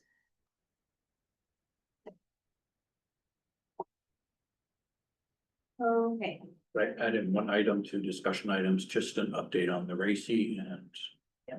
Just so we can keep that on. We should come up with a better name for I that. know, we can change it, I think. Yeah, I agree, acronyms are Shane. not I think great. there's another acronym for it. To-do list. I know, it's the same thing, but they changed the Are word. isolating, I think, right? Because if folks haven't been keeping up, then they don't know what that's, which can, dissuade people from wanting to engage if they feel like it's not accessible. Well, So if there's a what's better the name. purpose of the receipt, the board, like, what's the purpose of developing that? Understanding Roles and responsibilities. and our relative priorities on everything, like I care passionately about like the water cooler policy, but nobody else cares. Okay. So we should name it something along those lines, like, defining roles, responsibilities, and priorities of school board. And I think- So could we label it initially, maybe board retreat follow-up? Because that's really what this is coming from, and that would be an indication of yeah, source, then say board retreat follow-up, goals and responsibilities discussion. It is late in the day to be tracking these. I think between Chelsea and I, and then watching this on camera, I think we'll get it right. vision. Those like vision and. goals. Laura knows we've all. Responsibility. I know. I'm gonna get us there. I just Scribbling away. over There's here. Definitely still waiting for that pizza. You're late, 30 minutes or less. Okay, Yeah, this is great. Great going. anything else for agenda? No. No, she's kidding. There's something ahead. So then that brings us to agenda item 11, consent agenda. Are there any questions or comments about anything on the consent agenda?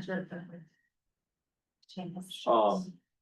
So the teacher who spoke tonight and mentioned the hiring guideline.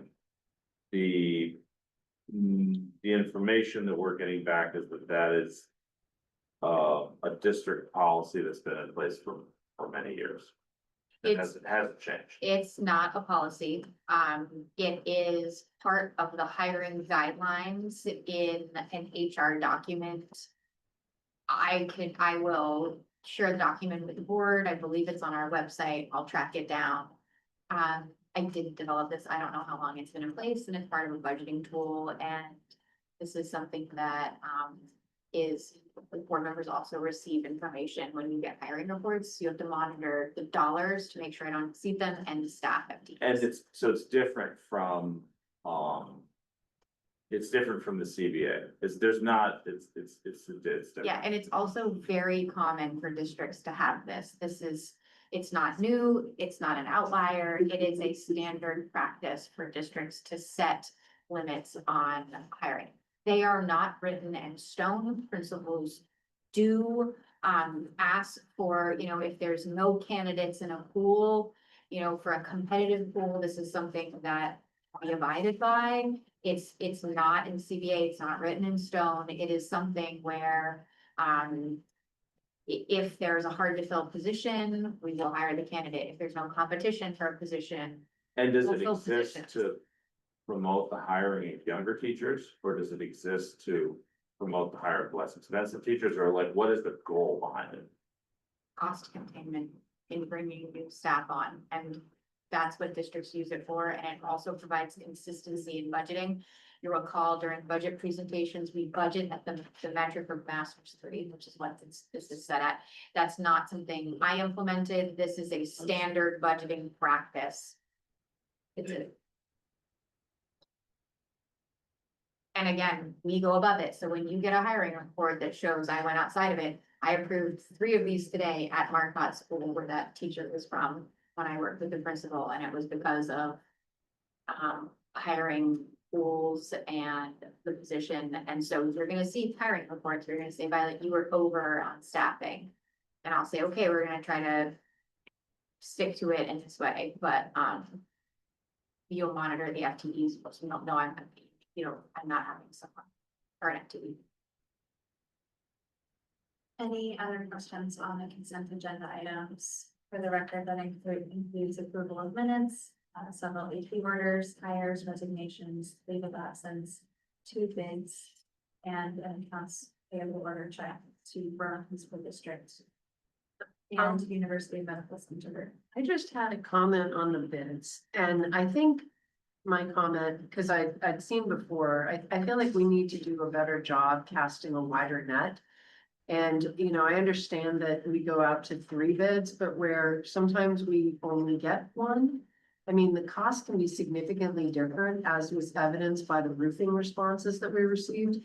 And I wonder if maybe there's an opportunity, like just from a best practice, to say, we're gonna send it to more because we're not getting the response. But I mean, there was, you know, several $100,000 difference as we were looking at some of the responses there. So I feel like there's an opportunity for us to do better in that space.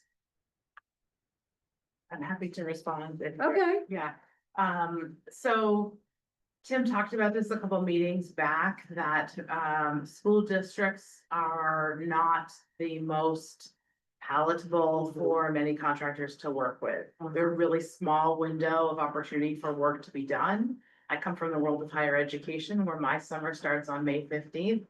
In the K-12 world, it doesn't start till June 16th this year. So we have a really great group of contractors that we've used over many years. We always send RFPs out to them, and then we send it out to others as well.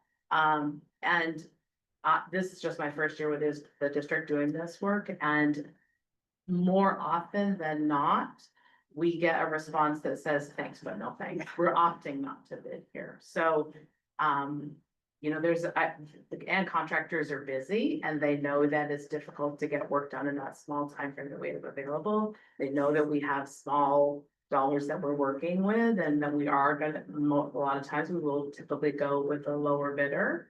So, The hours are weird too, but they can do the work. yeah. We see this a lot. It's so, you brought this point up some meetings ago, and the facilities director's been here for a long time. He and I have talked through this, and we've gone out.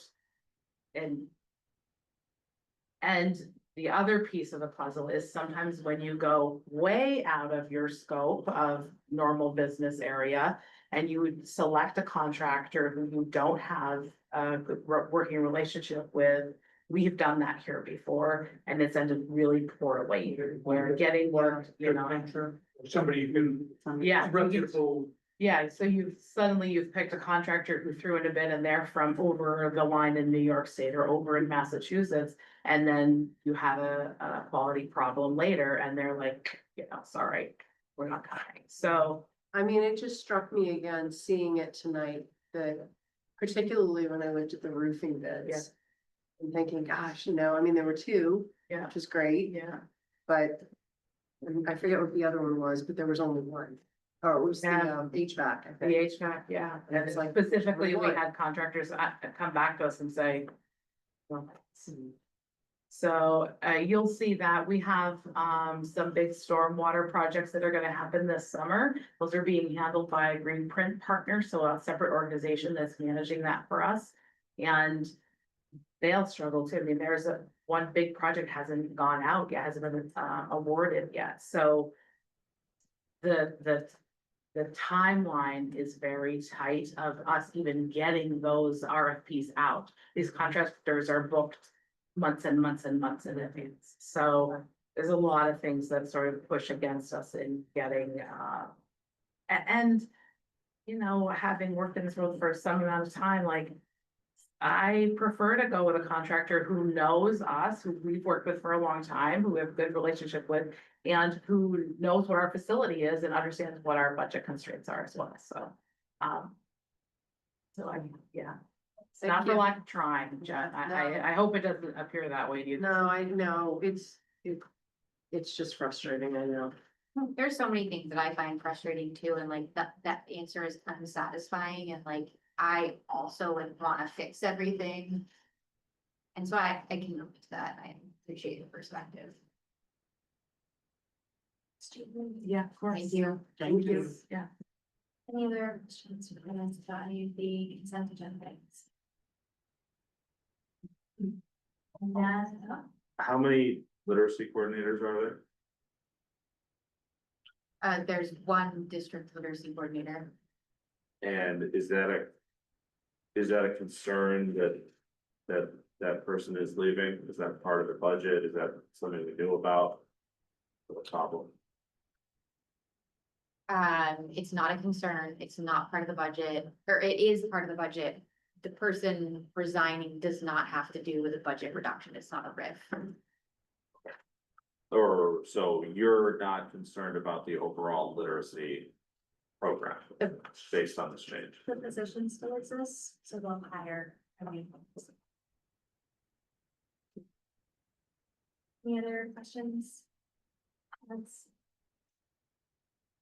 Hearing none, the consent agenda items are approved by consent. We have executive session warned as our next agenda item. We did, and the minutes will reflect this, we did enter into executive session prior to our regular. We entered into executive session at about 5:10 PM this evening. I would entertain a motion from the board not to re-enter executive session this evening and instead to have an executive session at our next meeting. Unless, what would the board like to do? I move to executive session to the next meeting. I can do that. We have a motion on the floor by Laura to move our next executive session to our next board meeting. Is there a second? Second. 10 seconds of discussion. Will I be participating? I will let you know. Certainly not for part of it. I'm just a little concerned about timing. If we don't talk a little bit more today. I know it's late and it's okay. I'm just voicing my thoughts that we have a short timeline to get this done. To be rushed on the 21st. We start at 5 though. We have like an agenda for the meeting. I am not concerned that we will not meet our deadlines. If that helps. Yes, it's my first time. So Yeah. thank you. All in favor, signify by saying aye. Aye. Motion passes unanimously. Is there a motion to adjourn the regular session? Move to adjourn. Tim moves to adjourn. Second. Laura seconds in discussion. Signify your, say aye if you want to adjourn the session. Aye. Aye. Motion passes unanimously. The regular South Burlington School Board meeting is adjourned at 9:45 PM. Thank you. Thanks, everyone.